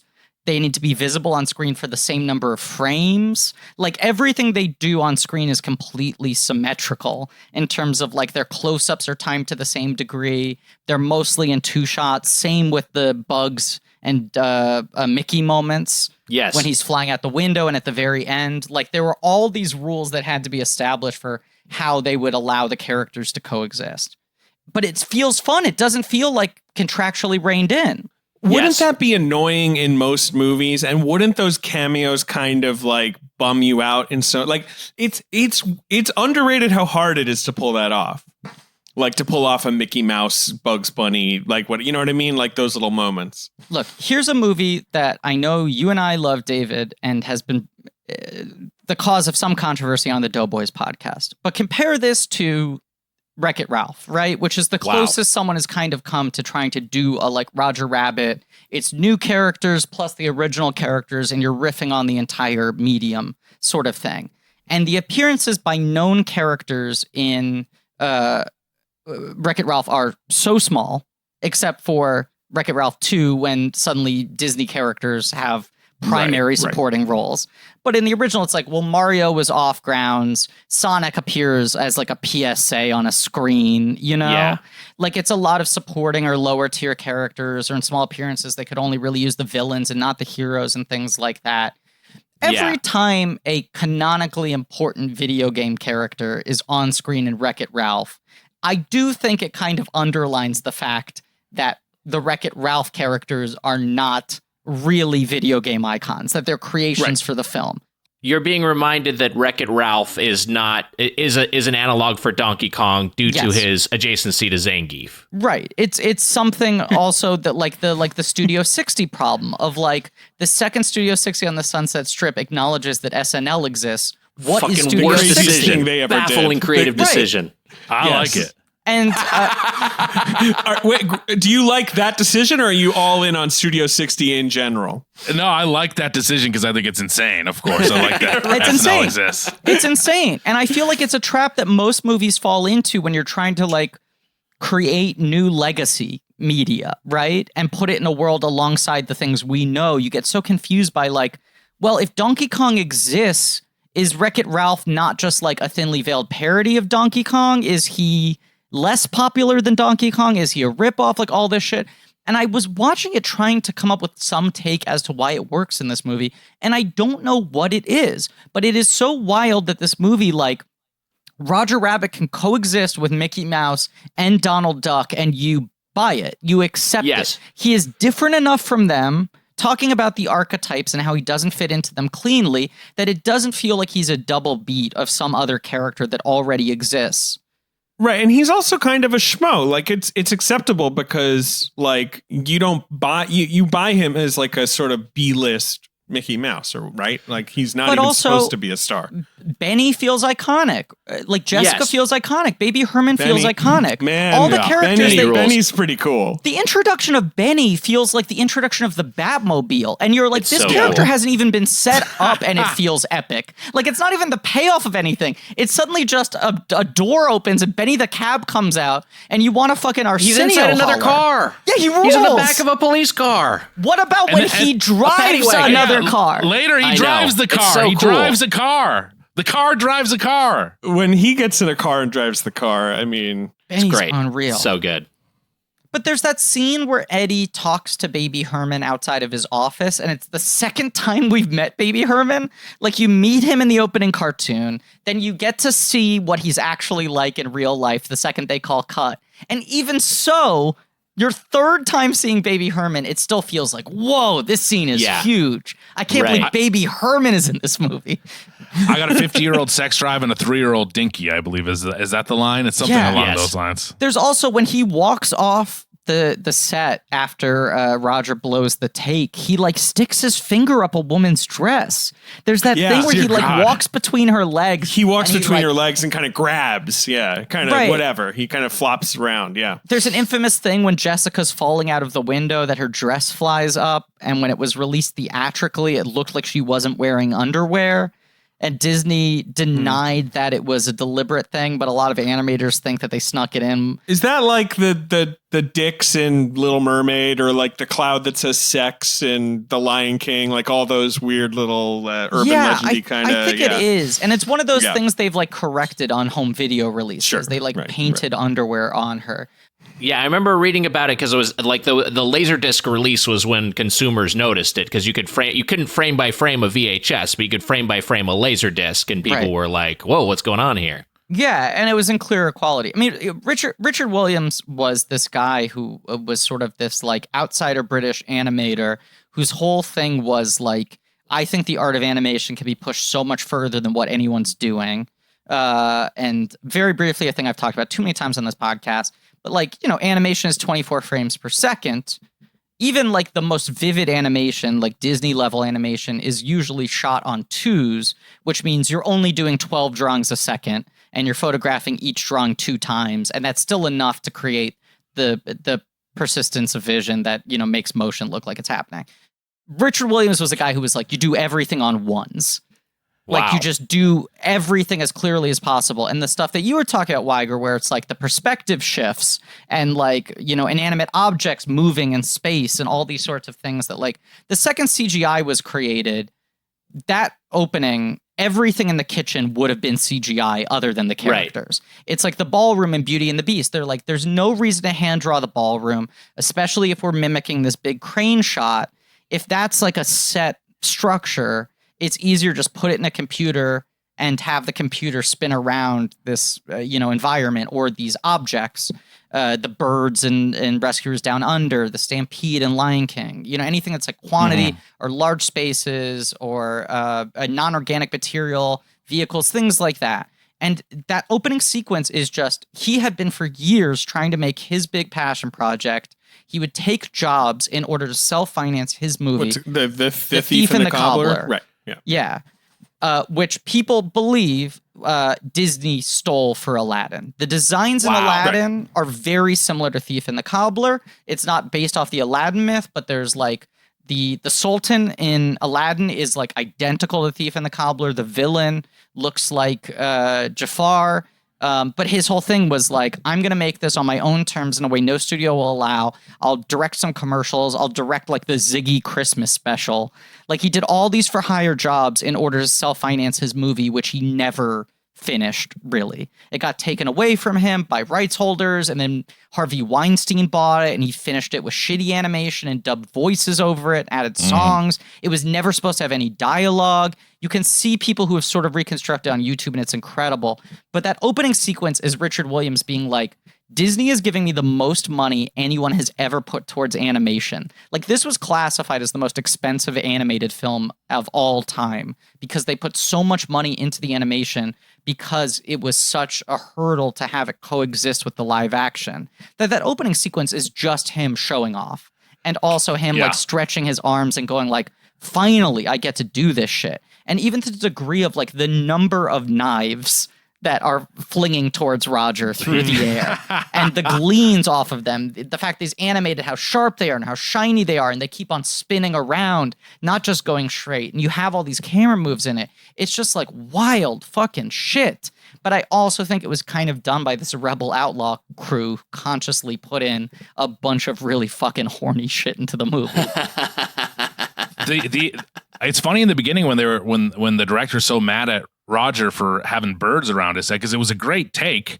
And then he just improvised birds instead of stars. Why would he be so upset about the birds instead of stars? And then at the end of the movie, when the bricks follow him and the callback to the stars going around his head is great.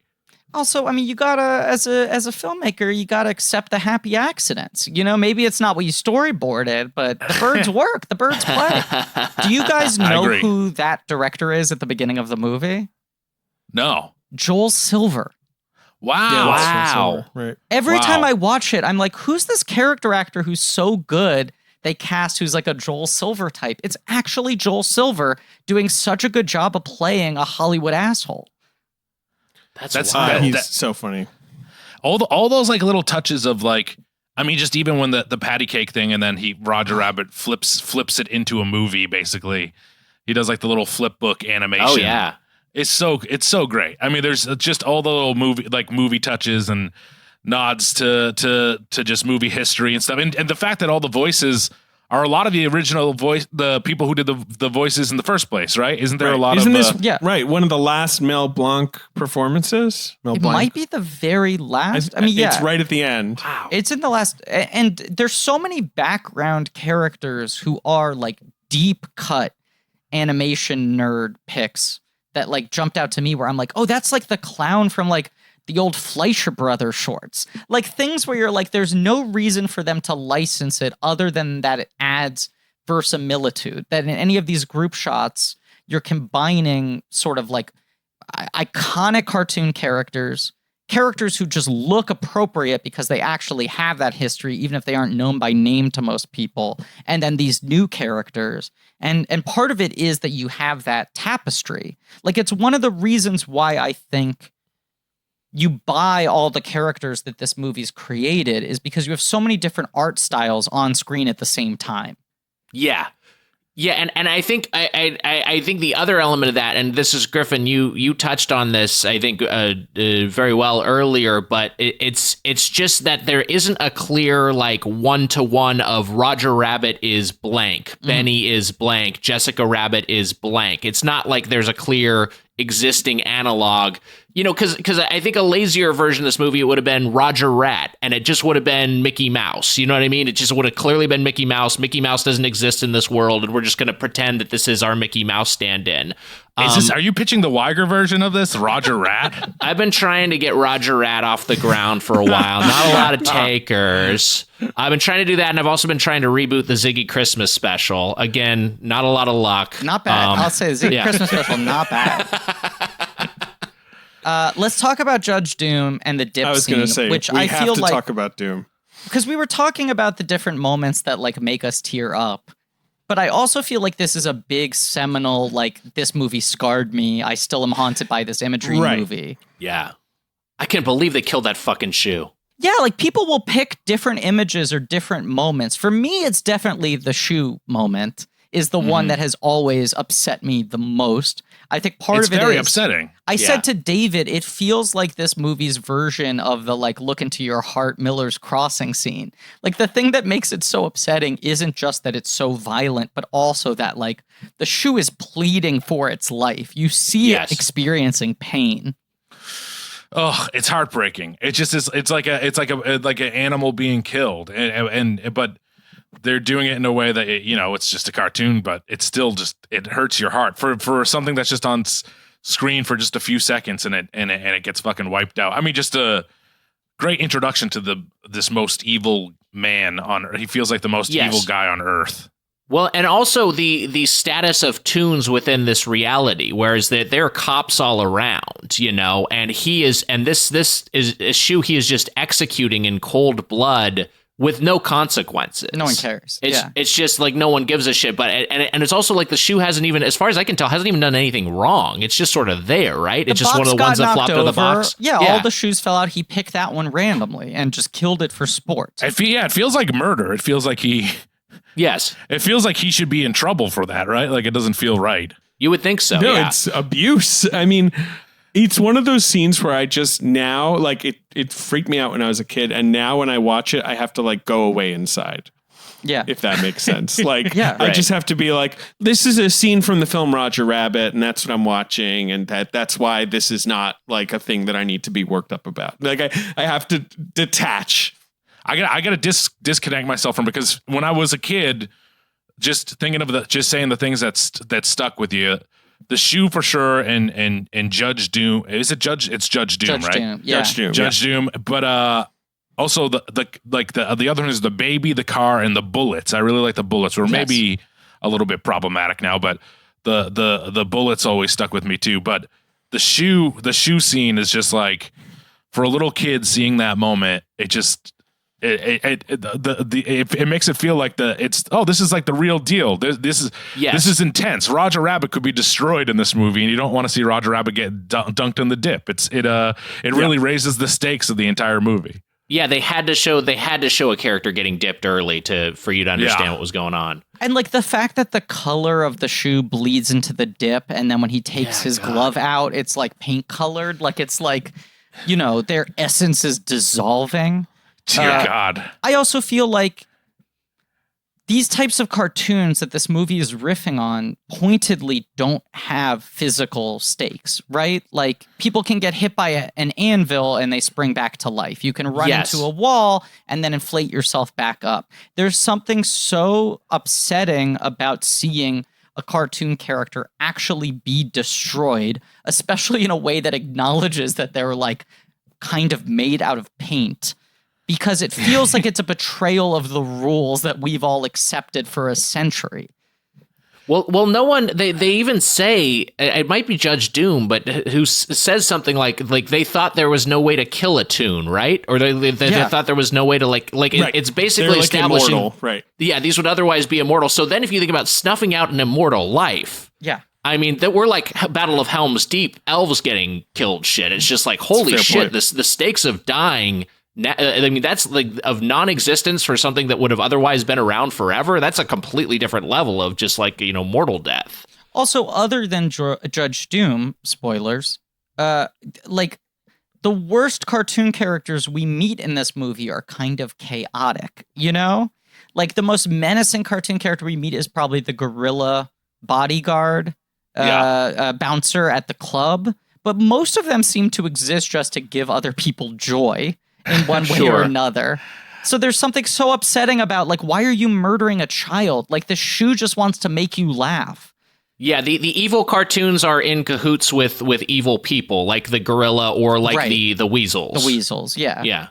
To think that, like, Mickey Mouse could be dunked in dip is just terrifying, by the way. But I want to say that Tweety Bird is a real motherfucker in this movie. Well, I was going to say, addendum. Some of them are agents of chaos. What's Tweety doing? Bird makes me laugh. He's funny, but he's funny. He sends Valiant to his death, basically. It's I another, guess you can't die in Toontown. It's another That's the thing. I feel like in Toontown, right, yes, yeah. Hey, Tweety. The fact that he has familiarity with Tweety, it's like much like the Betty moment where he speaks to her with this sense of longing. In that moment, it's like, oh, this isn't a random occurrence. He doesn't just recognize Tweety as a fan. They've been through this shit before. And that is a funny point because Tweety knows him. Yeah. And David, it makes me start thinking, is there some sort of situation where Valiant is fucking Tweety at some point? I think it's fair to ask questions. This is a very unusual world, and like I say, he greets him with familiarity. I mean, I don't know. It's Why another not? thing I love that they all know him, that he used to be like Toontown was his regular beat. He was a friend Yeah. to Toons. Right. He has that line where it's like, we used to have fun doing. We thought it was like funny. You know, we thought it was Right. a lot of fun. I love how he says that with like total disgust. Right. He was, even if it was somewhat condescending, he was friendlier to Toons than most humans were. They Yes. clearly all have this affinity for him whenever he shows up. And his brother's death, made him go a little crazy in that. But to talk about Toontown in general, I just want to talk about it for a second because it's insane. As soon as they go into Toontown, it's insane, and I love it. And the fake It's the Jessica best. Rabbit is fucking insane.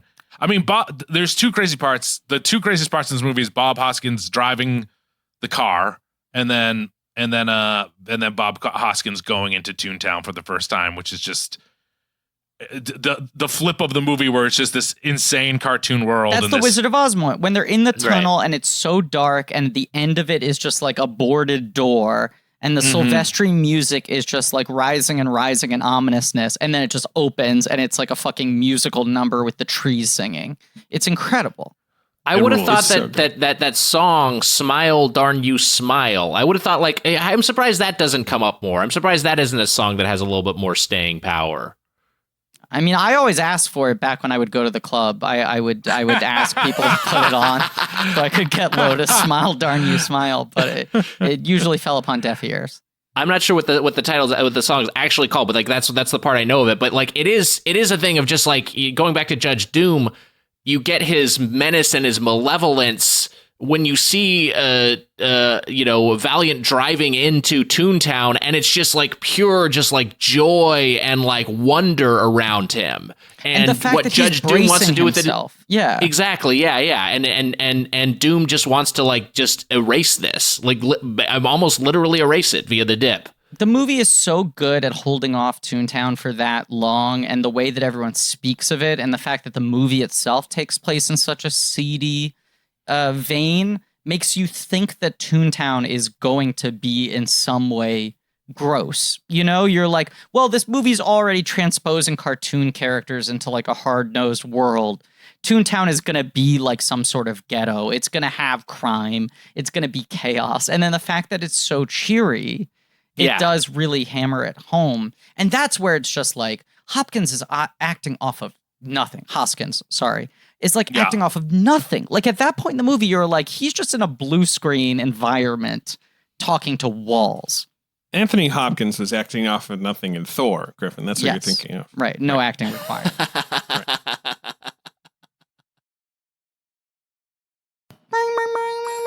Oh, the phone's ringing.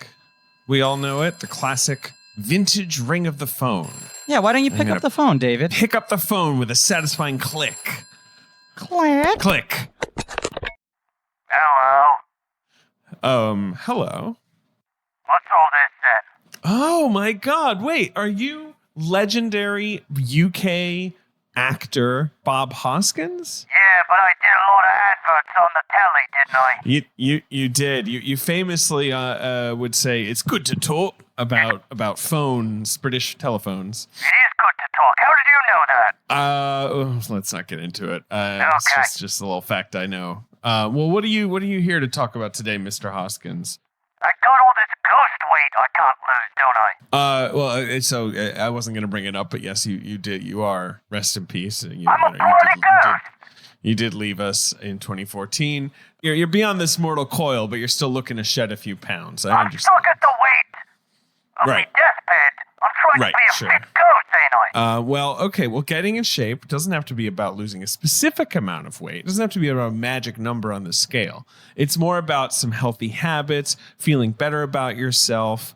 You know, it's about building a lifestyle. And that's where our friends Noom come in. They're going to teach you the psychology behind the decisions you make. They're going to help you keep track of everything from workouts to steps to diet to recipes.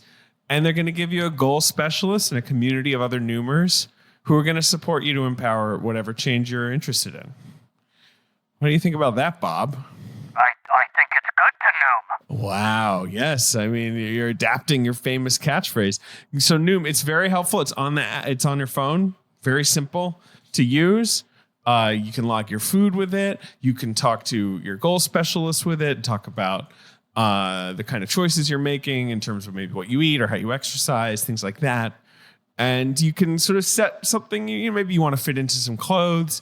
Maybe you just want to feel a little more confident. Maybe you just want to have a stronger sense of self-worth. Like, there's a lot of things they can help you out with. Yeah, well, I want a smaller halo, smaller robes, and a smaller harp. Oh, a harp, of course. So you're a very classic heavenly figure. Yeah, what, you think Bob Hoskins went to hell? No, of course I don't. I love Bob Hoskins. You're a great guy. Everything I've ever heard about you is you're an absolute gentleman. Thank you, I love you too. I love you, and I want to tell you that Noom, it's not going to tell you what to do, what not to do. It's just going to teach you to look inside your own mind and make some better decisions about yourself. It's going to let you track your meal habits, visualize your portion size, see calorie density. It's really simple. So you don't have to change it all in one day. Small steps make big progress. Sign up for your trial today at Noom, Noom.com/check. What do you have to lose? Visit Noom.com/check to start your trial today. That's Noom.com/check. I want to go back to Doom for a second. The casting of Christopher Lloyd is so wild, especially like coming right off of Back to the Future, where this guy's just fully minted as like the lovable lunatic. Like, he's this guy who's so like high wire energy. He's such a like sort of like lunatic. Right. He's so cheerful. But he's very cheerful and innocent. Even like Reverend Jim in Taxi is like a real innocent character. And then in this, to just make him like a human vulture, like the Grim Reaper. Yeah. And all the weird makeup they do on him. And he's got that weird nose and that weird chin. And I noticed they also like paint his jawline on to make his face look thinner. But in a movie where all the other humans are like, they're not filling in Bob Hoskins' bald spot. Like, they're not making anyone look super glamorous in this movie. The fact that he's so artificial looking puts you off. Like, it makes you ill at ease before you even start to suspect that he might be a toon, because that doesn't feel like a rule that's even been established. So I feel like the shoe moment is the one just child scarring moment, and then the other moment is his eyes, right? Like, that's the other moment that freaks kids out. Did that freak you guys out? Yeah, and the hair and the buzzsaw. I remember the eyes really getting me when I was a kid, and now when I watch that, I'm like, this is great. This rules. Like, it's so cool it's really when good. It just rocks. But I also think, like, the fact that you never see him in full cartoon mode, the fact that it's only cartoon elements coming out of this rubber skin, even when like Mickey comes in at the end and says like, I wonder who he really was. There's something that lingers with you that makes him so horrifying, where it's just like, who the fuck was this guy? Like, they don't really answer the mystery. I do wonder. I do want to see the toon version of, like, the full toon version of him. I want to go full toon. I want to see full toon. Wow. I need it. So people who audition, and it's crazy again that Lloyd isn't the first choice considering that he'd worked on, but like Tim Curry apparently auditioned and was too scary.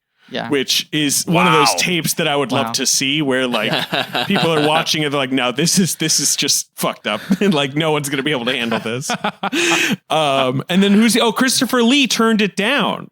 Right. Which is another one. I'd love to see Christopher. I mean, Christopher Lloyd's perfect in this movie. But this also kind of feels like Christopher Lloyd giving a Christopher Lee performance for most of the movie. That's fair. The reason why you need Christopher Lloyd for this is because I don't know that Tim... Right, exactly. The end is what he pulls off that few actors could. What's surprising is how scary he is up until that point. I mean, he murders his shoe. He murders his shoe. No, but he does seem legitimately scary, and and that turn at the end is so like... I mean, I just feel like no one goes as big as Christopher Lloyd, really. No. He just can explode. It sounds like for this part, they opened the audition page up to just L's. Lee and Lloyd. I mean, Lee and Lloyd. They should have had a double act. They would have been great together. I'm happy to never see another Roger Rabbit, but I'm also sad to never see another Roger Rabbit. I want both. I want to never see a sequel, and I also would love to see what the sequel would have been. So there are definitely a ton of scripts that have been written over the years. There was one that seems like it got closest to getting made called The Toon Platoon that would have been a prequel of Roger and the Toons fighting in World War I. I mean, I don't mean to bring him up, but you know who worked on the Roger Rabbit sequels, right? Like in the 90s. Who? J.J. Abrams. You Wow. know, then a Spielberg, protege. wow. It definitely was helped in developing the movie you're talking about, Griffin. Still want to see him, Mitch? JJ could have done it much earlier. He could have done it. I've read reviews of Toon Platoon scripts that made it sound good, but it certainly feels like a thing that they just struggled with for years and years. And I also think that the deal structure was very weird on this movie, especially in terms of getting Spielberg involved. And Spielberg made like a bananas percentage of the gross of this film. Like as a producer, he had one of the richest first dollar deals that I think anyone's ever had. And it was sort of a thing where Disney retained all of the marketing, merchandising rights to Roger as a character. And they just went off and did we'll do 3 more theatrical Roger shorts. We'll do a lot of Roger merchandising. We'll put him in the theme parks. That was the area where they could make more money. But I always heard that there was an issue where it's so expensive to make. The scripts that were written were even more ambitious than the first film, and they would always crunch the numbers and go, there's no way we can make this and not lose money, because between Zemeckis and Spielberg, we end up giving away 60% of the grosses or something like that. They should have just done it. They should have just done it. It also just feels like this is, there's a Toontown in Disneyland and Disney World, and it just feels like this sort of thing of Disney knows to hold on to it. The idea of Toontown anyways is a good Disney property. Is this wacky place that kind of kids like, I guess. But it does feel strange that I'm just what is the relationship to, do young kids still watch Roger Rabbit? Do they even know who he, you guys were saying early on, I don't think so.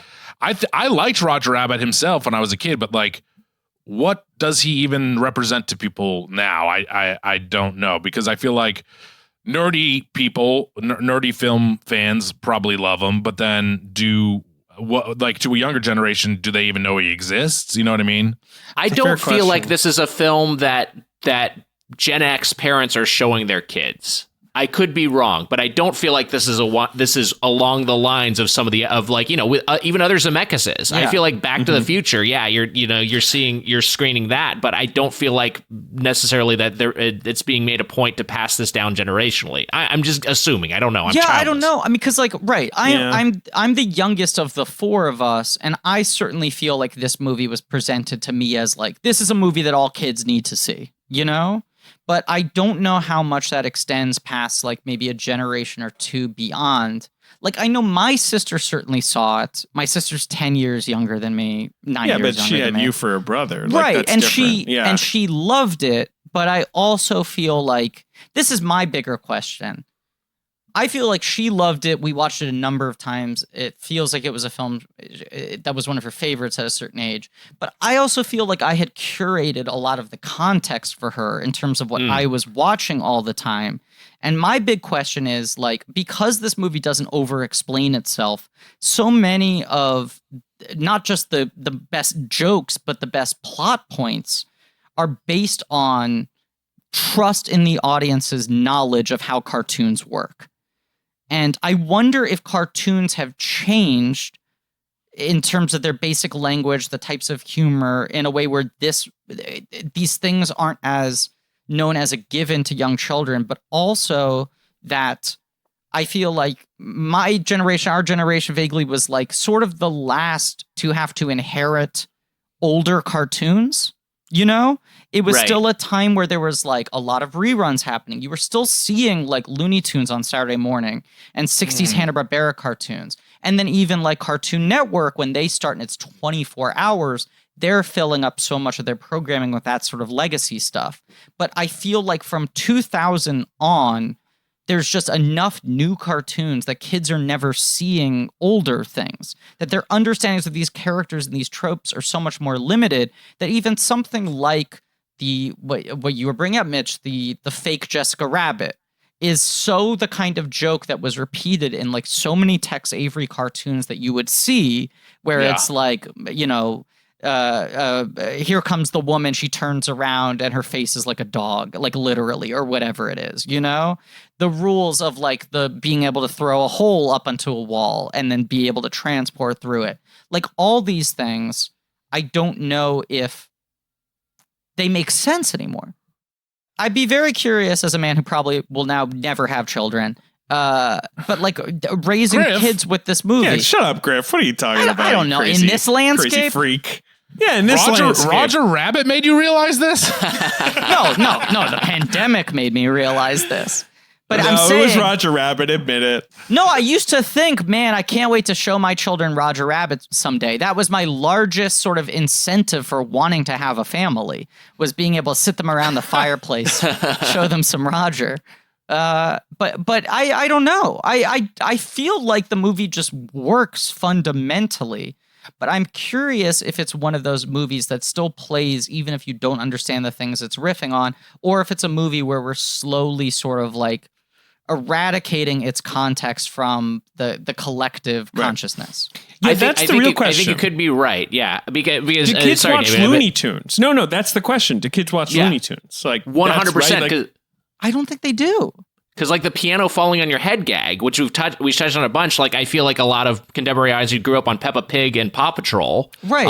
And then maybe you don't have any context for that being a thing. Like you're just like, oh, that would kill somebody. You don't even understand it's a joke. Totally, but even like the best of modern children's animation stuff like Adventure Time or whatever has such a different temperament, has such a different relationship to its medium. I just think there was like 40 years where everything was trafficking in that vocabulary of like the rules of cartoon physics and violence. And then Yes. those 40 years of entertainment kept being replayed over and over again to later generations. And now people, I think kids just watch whatever premiered on Netflix that week. Not to be like the cranky old man about it, but kids today. Kids I'm sure They don't even know watch about a Looney spinning Tunes. bow tie gag. I mean, the new Looney Tunes on HBO Max, I think, are really good and have done a really good job of threading that needle between like modern sensibilities and the classic rules. They don't feel like they're trying to update them. But who knows? I feel like the people watching those aren't kids. Right.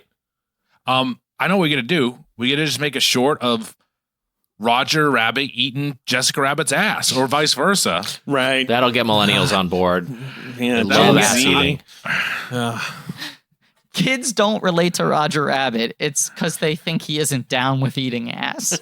Griff, this just flashed. I have a news break for you, Griff. What? Forky just won an Emmy.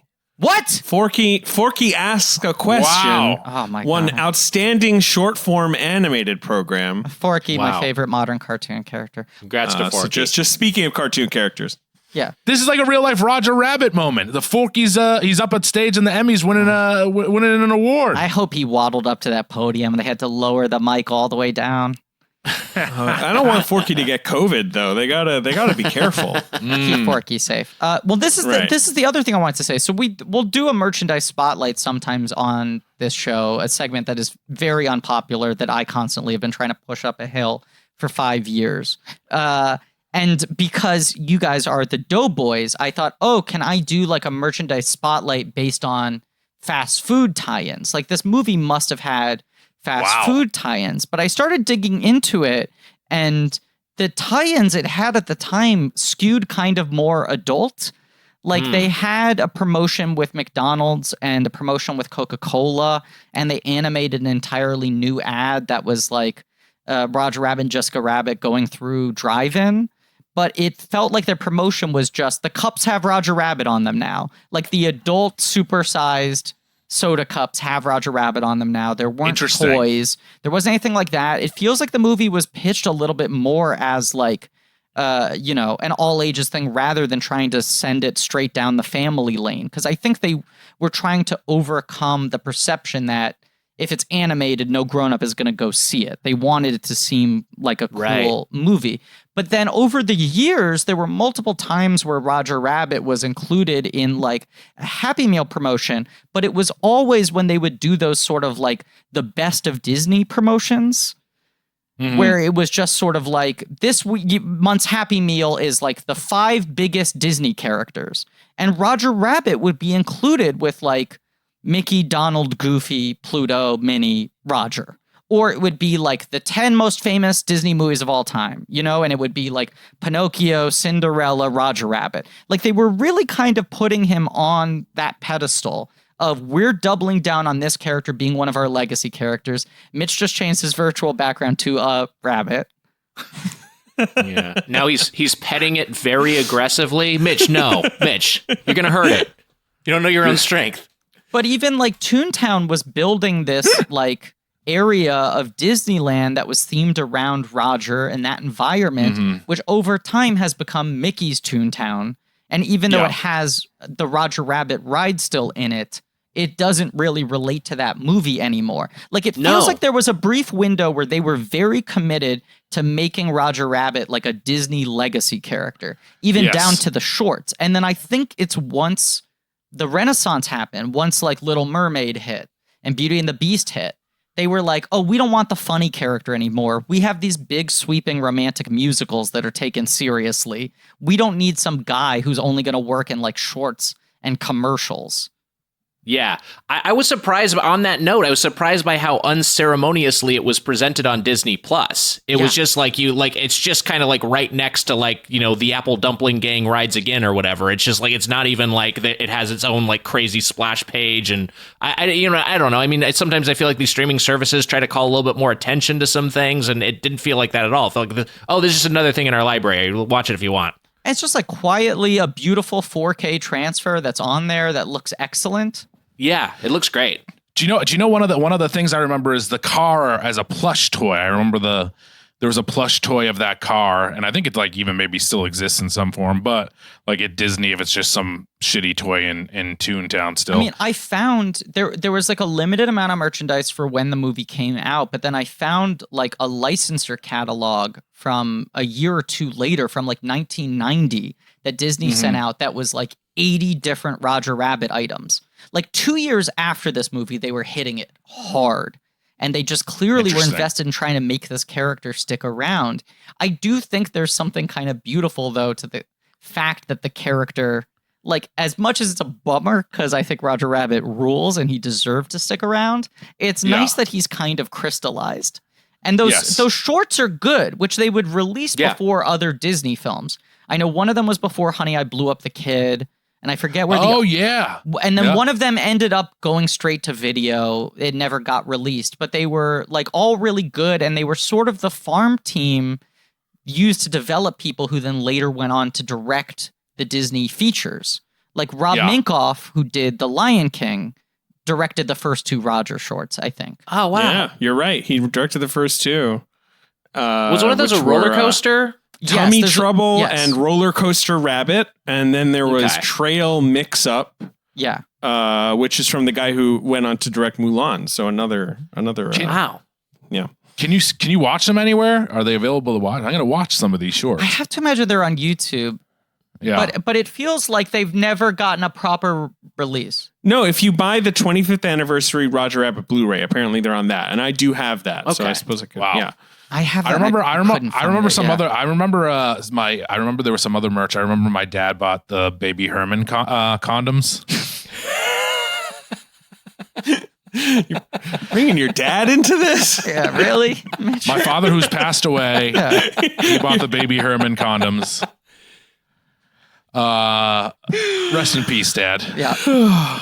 Is there anything Sometimes else? you got to use your dad as a punchline. You got to do it. Sometimes, like You for gotta. the joke, you just Especially if he's not here to defend himself. Yeah, especially if the punchline revolves around his penis being small.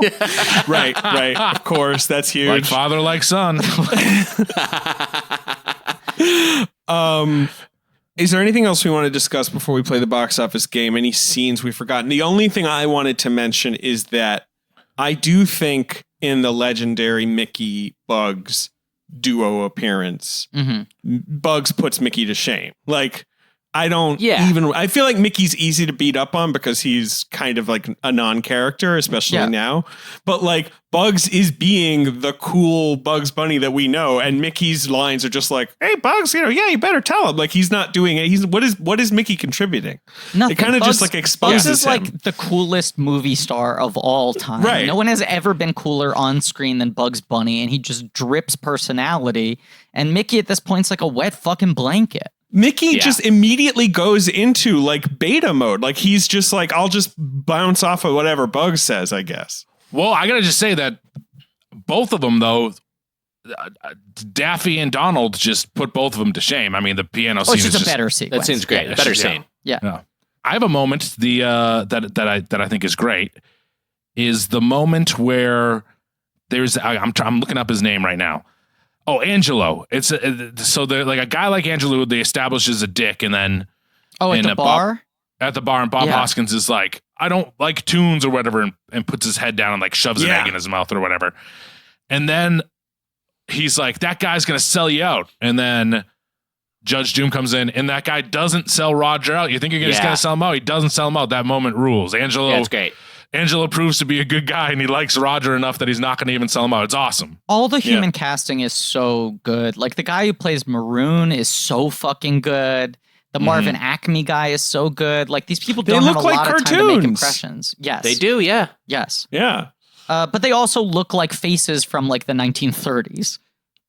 Right. Yes. They do. 100%. And like this movie is like a hop and a skip from like Barton Fink, like from like similar satires of that era of Hollywood. Like that's basically like the Coen brothers could look at this and be like, oh, we could use that guy. You know what I mean? Like it's that vibe. It's just such a good movie that there's like nothing to really critique. Of course you can critique how some of the graphics have aged a little bit or whatever when he's driving his car, but it still looks fantastic. I mean, I can't even find much more to say just because I love the movie so much. Yeah. I have literally one critique. Wow. There is a moment on the studio lot where there's a saxophone player playing for the cast of Fantasia. Wiger, I noticed this too. It's not a real saxophone sound. It's a synth saxophone. And I feel like use a real saxophone. Double read. But double read, is that also the fact that like maybe it is like a little electronic tune sounding saxophone or something? But it's a human in the human world playing the saxophone, playing a human saxophone. Mm-hmm. Yeah, so that it should sound like a real saxophone. I get so it. They should be ashamed of themselves. I noticed it too. It's inexcusable. I noticed it too. I just want to quickly say, I mean, I feel like it is easy to underrate Jessica as a character because she feels so much like she exists for the sort of eye candy of it and for sort of the running gag of why is she with this guy. Right. But so much of the plot is actually driven by her. And she's a character that's constantly revealing new dimensions to herself in terms of you're constantly struggling to get a read on what her drive is and what her strategy is, but she's always sort of 4 steps ahead of everyone else. And I think they're so good about, I mean, Kathleen Turner's amazing in it. But I also feel like there's the thing where she knocks out Roger and Eddie takes that as proof that she's like actually trying to hurt Roger. And then he asks her why she did it. And she said, well, I want to knock him out so no one else could hurt him. Yeah. And it's that thing where like she acts more like a human than any other Toon, enough that she feels closer to an equal to Eddie and that he's constantly kind of tempted by her sexually. But then there are these constant reminders that she still operates by totally upside down Toon logic. Right. The bullets as well. I wanted to shout out the bullets. Love I always bullets loved are the bullet. great. That was my favorite Love the gag when I was a kid. And they also get such a hero's entrance. Like every They do. new character gets like a movie star entrance. Which is, it's also that sort of thing of like these old bullets that get their screen time again. It's kind of Yeah. great. It's Yeah. kind of touching, right? So let's play the box office game, Griffin. Let's play the box office game. Guys, This we're is- going to talk about the top 5 at the box office the week this movie came out. Griffin's going to try Wow. and guess. You guys can guess as well if you wish, of course. It came out. So the July? movie was a huge hit. Yeah. June 24th, okay. 1988. Opened to $11 million and made 150, which is, it's just not how things work anymore. And it was so, it was I Right. feel like it was a hit beyond whatever they imagined. Yeah, right? it was their highest grossing film in a really long time. It totally Yeah. revitalized Disney, both their live action and animation. 100%. So huge, And huge then hit. they would never take this kind of risk ever again. I went to see this movie opening weekend Really? as a sleepover. A sleepover event. Perhaps my first ever sleepover. So, Nick, you were like chaperoning a bunch of children on a sleepover? All right. I was a young boy, and I remember the movie being sold out. I remember it and we couldn't see it, and we had to see our compromise movie. And the compromise movie I have in my head is possibly being one of the box office top 5, but I don't. Am I possible. supposed to give hints? What do we do? I'm going to give you some hints. And if any of these, so Roger Rabbit, number 1, $11 million. That's number 1 movie. Number 2 movie is another big comedy of this year with a big star. $11 million. That's even bigger than the opening weekend of Tenet. It's huge. Exactly. Was John Candy in the movie? John Candy is. Oh, he is. Isn't? Well, no, he's not in this movie. No, wait. I'm confusing it with another movie with this star. No, John Candy. Is it Scrooged? Not Scrooged. It's not like at this Scrooge, point good he is guess. still a comedy star. Is it a Robin? No, but he's about to transition into mainstream stardom. I feel like we recently discussed this movie, Griffin. Eddie Murphy? Hanks. Yeah, Hanks. It's a Hanks. Oh, it's not big. No, big is It later. is. It's big. It's big. It's Wow. big. Yes. Wow. Big. Wow. Which has been hanging around for a month, just kicking ass. Wow. Like a huge hit. Yeah. Now this is crazy to me because that, like, in my head I remember seeing Big as a kid and Who Framed Roger Rabbit. So this is like a heavy year. summer movie. It's a big weekend. Yes. Mhm. Yeah. We talked about it in our Back to the Future episode as a movie that should fundamentally not be able to handle its premise. Right. Exactly. Yes. Another sort of high wire type. Yeah, that's right. That makes sense. Right. Big. So number 2 is Big. I thought Big might be the movie, Nick, but apparently not. So No, it wasn't big. number 3 at the box office is one of those movies. It's a comedy with the actor you just named. Me? Mitch. Yes. Oh. it's was an it Eddie? John Great Outdoors.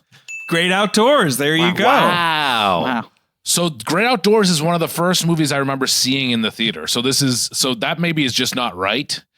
But but That makes sense. I mean, all these movies are coming out around the same time. I mean, Great Outdoors has been out for a few weeks. I have Yeah. never seen The Great Outdoors. Do you guys No, have Great Outdoors takes? I loved it as a kid, and then a lot of people think it kind of sucks. But as a kid, I really, and the raccoons are like the raccoons, which, like, I think if you were making the movie and the raccoons were inserted into it, like, you'd hate the raccoons, but I loved it as a kid. Annette Bening's film debut, The Great Outdoors. Wow. No way. Her first movie. Yeah. Isn't that crazy? That's unbelievable. She's like famous like 3 years later. Like, I feel like, you know what I mean? She's like in the grifters right away after that. I feel like Dan Aykroyd's career as a movie star is incredibly weird because he never really figured out what his leading man persona was, but he also abandoned doing characters pretty early on. Like, he sort of went to playing everyman roles, but you're like, what is his energy? You know? Yeah. Yeah. Am I supposed to root for Dan Aykroyd or not? Like, that's sort of the weird thing about him in the 80s. Like, is he the everyman?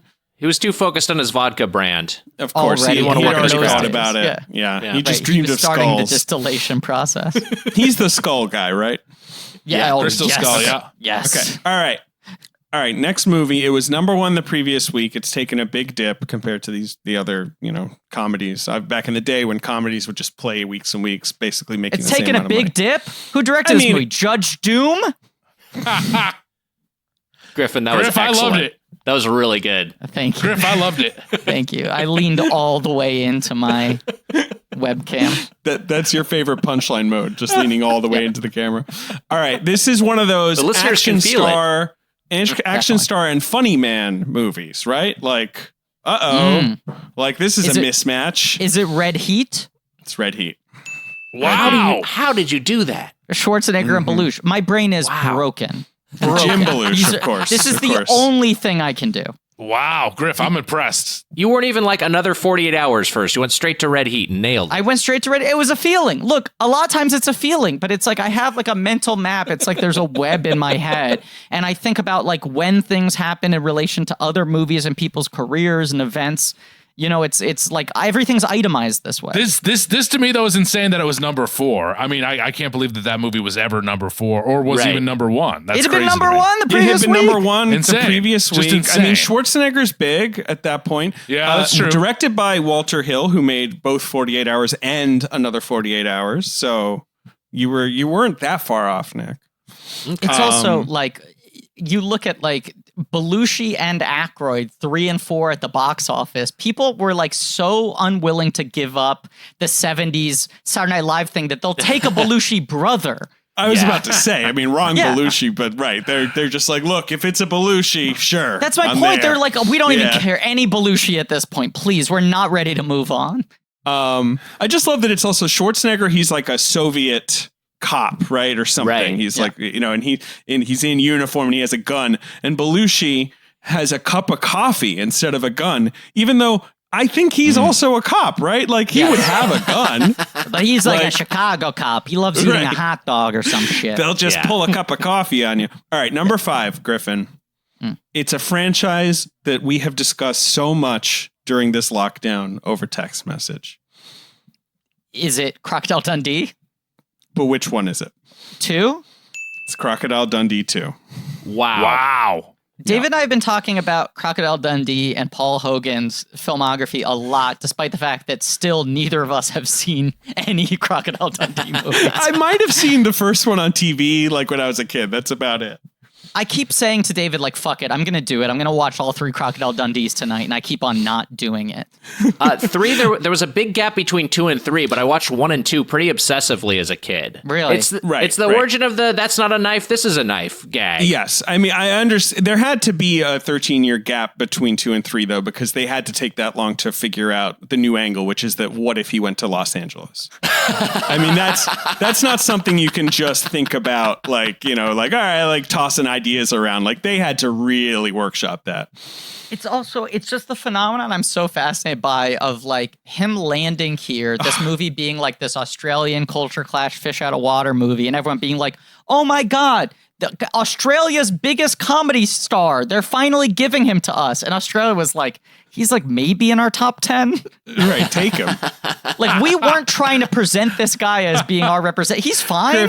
Griff, Yeah. I have to read the tagline for Crocodile Dundee to you. Okay. You have to hear this. It's very important. Okay, so in the first poster for the first movie, I believe he's sort of pulling the skyscrapers apart. He's like, Right. it's me. Like it's tall grass.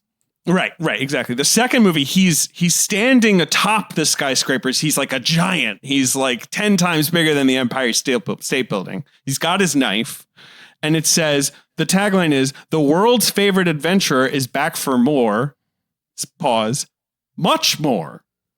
That's it. That's the whole tagline. He's back for much more. Is the female lead on the poster with him for 2? Yep. He's grabbing her. He's got her in his arms. Because he marries her between 1 and 2, and I feel like he very much front and centered her on the sequel. It's just wild for me that they were like, what should the premise of the sequel be? And they're like, I don't know. He's still Crocodile Dundee. Like, that's it. He's just still in New York. My guess would have been big Great Outdoors, Roger Rabbit, all sold out. Crikey, go see CD2. So, Nick, we're done with the game, but what was your movie?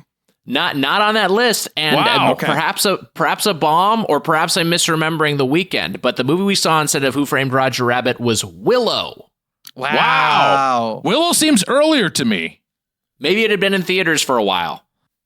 You know, a movie would come out in May and still be in theaters in August. It was a different time. Please let Willow be like 84. Willow is in the top 10. It's number 8. Wow. So, yes, Willow was hanging around. You've also got Bull Durham, a little too grown up for you, I would imagine. Yeah, of course. You've got Big Business. Oh, my God. Mr. Popular over here. It's Crocodile Dundee. He's pissed off. All right. Keep that in. It was a food delivery. What's Big Business? Big Business is Lily Tomlin and Bette Midler. Oh, yeah, right. That's one of the Disney movies that you were talking about. But there's right, also another Lily Tomlin, Bette Midler. It's a very weird film. That movie's fun. So, why did they fake a Crocodile Dundee sequel? Was there any point to that? Just to go back to that for a second. What are you talking about? Remember there was like a thing where they were like... Yes. It was for fucking Australian tourism. They pretended like they were rebooting Crocodile Dundee with Danny McBride, but it was actually, they were teasers for a Super Bowl commercial to promote Australian tourism. Just remake it if you're going to do it. Don't pretend. Was Paul Hogan involved in those at all? I think he wasn't at all. Croc tease, more like. They were pretending that